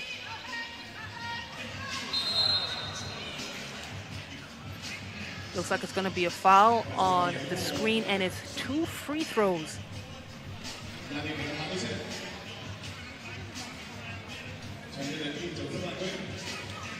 Kiki Fluren not happy with that call. And Russell with the chance to call game. Gets the first shot. She's been clutch from the free throw here. She shoots, she scores. That will do it. That will do it. Marissa Russell, calm under the pressure, doesn't bow, and she gets Canada their win. A very, very narrow win against Amsterdam. Amsterdam should walk away with their heads held high. They gave it right to Canada and have proven themselves as a team to contend with in this 2026 season of the Women's Series. That's your final score on your screens. Canada, 19 points. Amsterdam, 17. And what a final that was. Such a treat for the fans. It really came down to the very, very little things. And Marissa Russell, she came across as the X factor for Canada. But Amsterdam, we saw everyone come to the table and contribute the best way they know how. Slachter, she was hitting those deep twos. Kiki Fluren hit some clutch shots, and so did Yuritma. Not necessarily the primary scorer, but she came in strong as a secondary option as Paige Prosen hits the only two-pointer that she was able to score in this game, and then it's the girl we love, Kiki Fluren, who came in clutch.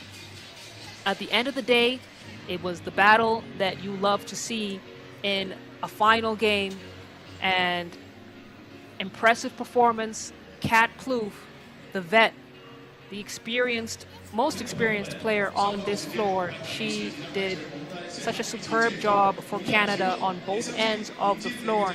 And I really wish more people would talk about her defensive effort, because she, for me, has been incredible for Canada in terms of getting those steals and being able to disrupt the offense of other teams. She will literally snatch the ball out of your hands. As soon as you face her up, she is locked in. As we enjoy some more of the highlights here, Yuritma, she experienced some frustration at the end. And then, of course, Marissa Russell, the 24-year-old and recent addition to Canada's squad, who sealed the victory for Canada from the free throw line, cool under pressure in front of a packed house here at Shanghai Global Harbor. Canada are your Shanghai Stop champions, and we are going to have the trophy ceremony in just a moment. You do not want to miss that. So do stay locked in as we set up here and see who is awarded MVP, and watch these lovely ladies from Canada receive the trophy and the accolades for this FIBA 3x3 Women's Series Shanghai Stop 2026.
Distinguished guests, players, friends, and fans, good evening.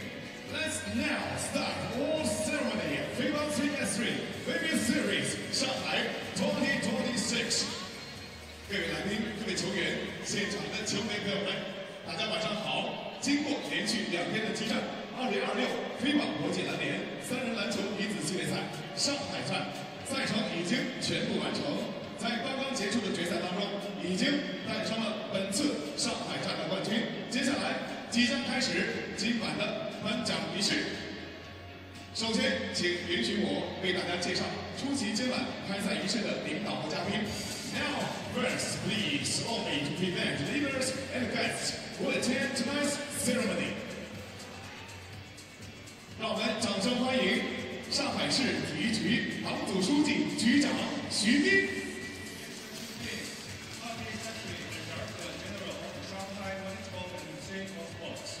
欢迎您，上海市妇联党组书记、主席张华。Miss Zhang Hua, Party Secretary and Chairwoman of Shanghai Women's Federation. 中共普陀区委副书记赵勇。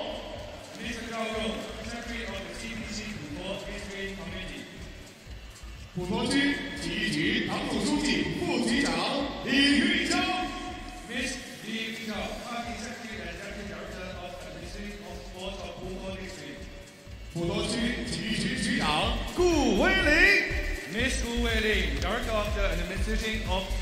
Putuo District. 欢迎您，万瑞普营集团董事长、朱雀展示计划发起人陈乐。Miss Chen Le, President of RELIVE Sports Shanghai. 月星集团董事局主席丁佐宏。Mr. Ding Zuohong, Chairman of Board of Yuexing Group. 欢迎您，中国女子篮球运动员邓雨婷。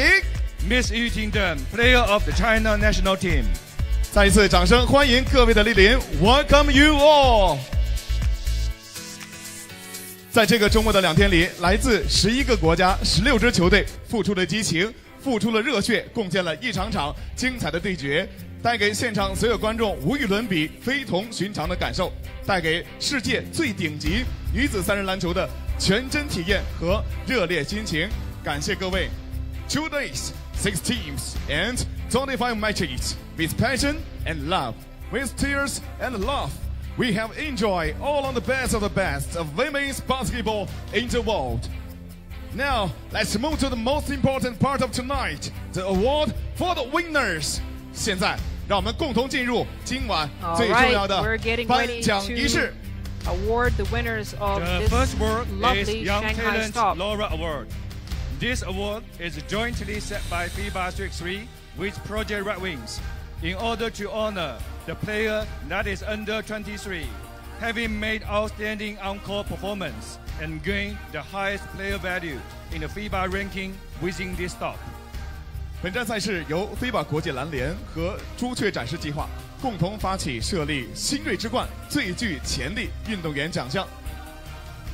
获得这一奖项的球员将同时满足3个条件，分别是来自获得本站比赛4强球队、23岁以下，并且是本站赛事 FIBA 球员价值榜单排名最高。And the winner is 获得本站比赛新锐之冠最具潜力运动员奖的运动员是，让我们欢迎来自荷兰阿姆斯特丹 Liederlot。Now let's welcome Liederlot Cook from And Team very Amsterdam。掌声热烈一点，欢迎一 Award 下。 for Liselot Kalk, the Young Talent Award. Now let's have And Miss Zhang Hua, she's had Chairwoman an of impressive Shanghai performance. Women's Federation, and Miss Yu Tingdeng, Chinese Young Talent she was Athlete, big to and issue the physical in the award. paint, vital 掌声有 for 请 Amsterdam 颁奖嘉 getting 宾 to this point 上海 in 市 the 妇 game. 联党组书记、 She 主席 was 张 on 华 the。boards. She had 篮 high 球运动员 percentage 邓雨 looks and 婷 was able 为 to 获 take 奖 on 球员 some 颁 of the 奖， biggest 掌声有 players 请。 in this stop, including huge talent like Zhaiting Zhang, and you see a member of Chinese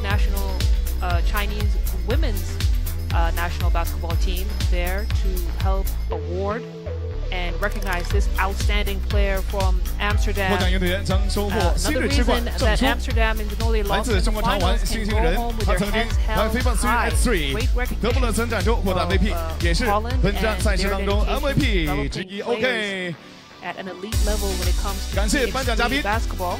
So congratulations to 也祝愿这位球员有着更加闪 outstanding 耀的 forward 星 for 途。 Amsterdam as we get ready to award our next player. Following, we are going to issue the MVP of this Shanghai stop. 接下来要颁发的奖项是获得本站赛事的 MVP 最具价值球员奖。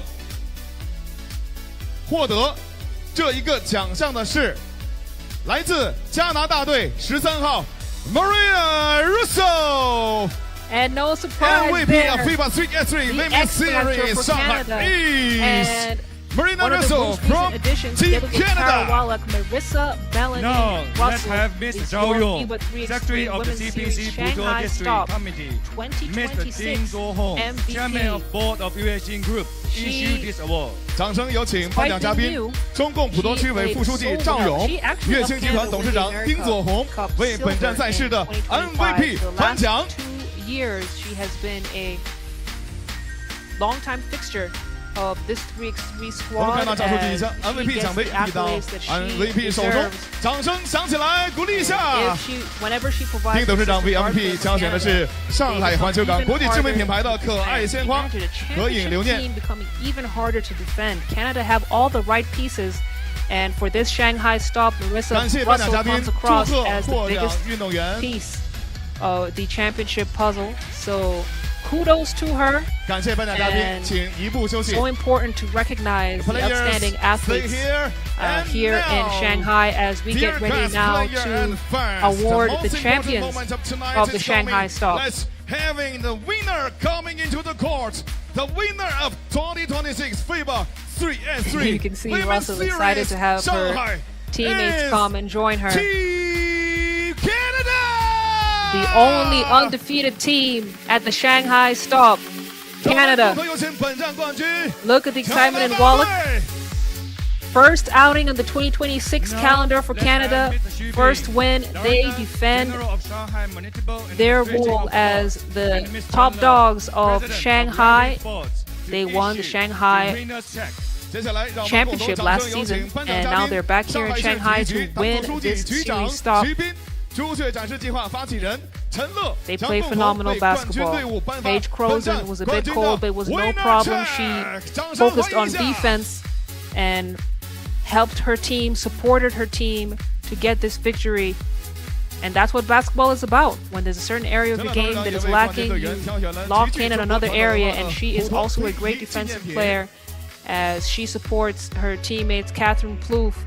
Of course, she's held this winner's 谢谢，请合影留念。 card many times before, but I'm sure it never gets old.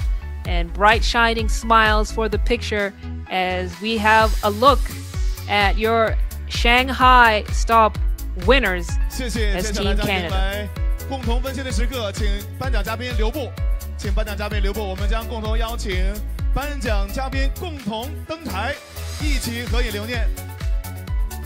请上市等待，让我们共同有请。 They'll now have the wider team come on to join them, and it's great to see so much 在决 support 赛当中 from，每一位球员都展示 local 了 federation, 女篮的拼搏 corporates, 精神，这就是我们热爱的 and FIBA other executive 3x3 members of 他们团队的 China's 精神 basketball 将会一直 committee 记忆在我们的精神当 come 中。 and be here, be present for this third stop of the 再次有 women's 请各位 series. 莅临领导和嘉 And 宾 they'll，have a nice photo opportunity here. 也请大家一起面向前方主机位， And 合影时刻，现场的掌声响起来。 that's a great picture Make some right there. noise for winner team.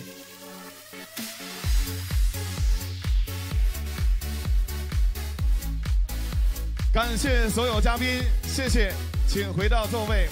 The winner team stay here. Thank you. 最后，让我们将舞台留给这一次赛事的冠军，将与他们一起庆祝这个属于他们的荣耀时刻。Now let's have the winners to take their own moment.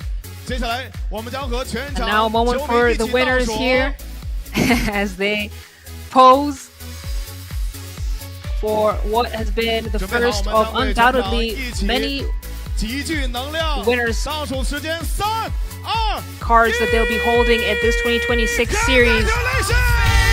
Winner is Team Canada!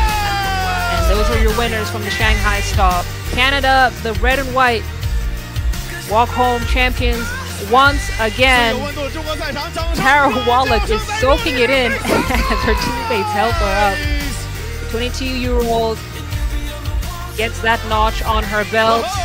And how exciting for Paige Croson and Catherine Plouffe to see the next generation of FIBA 3x3 champions to come out of Canada. 他们此刻也致谢中国 That's 赛 going 场 to 的 be 球 who 迷 this 朋友们， passes 感 the 谢大家 mantle 的热 to. 情。 And 让我们将记 for the 忆 rest 锁 of the 定正 teams 刻在这 on 一 the 刻。 women's series stop, the question of the day is who's gonna stop Canada and how are they going to do it? Well, there's a lot of basketball left in the event calendar. Remember, there are 21 confirmed stops with more stops likely to be added on. The season runs from May 1st all the way through to September 6th this year. And all the action will be streamed on FIBA's official digital platforms, FIBA3x3.com, our YouTube page, and also social media pages, very active, FIBA3x3W. So it's been a great day, great 2 days of action, and what a way to close out another unforgettable stop on the FIBA 3x3 Women's Series here in Shanghai. I'm Stalemate, the golden voice of 3x3, signing off from Shanghai for the last time. Until the next stop, and keep it locked on the world's fastest urban sport.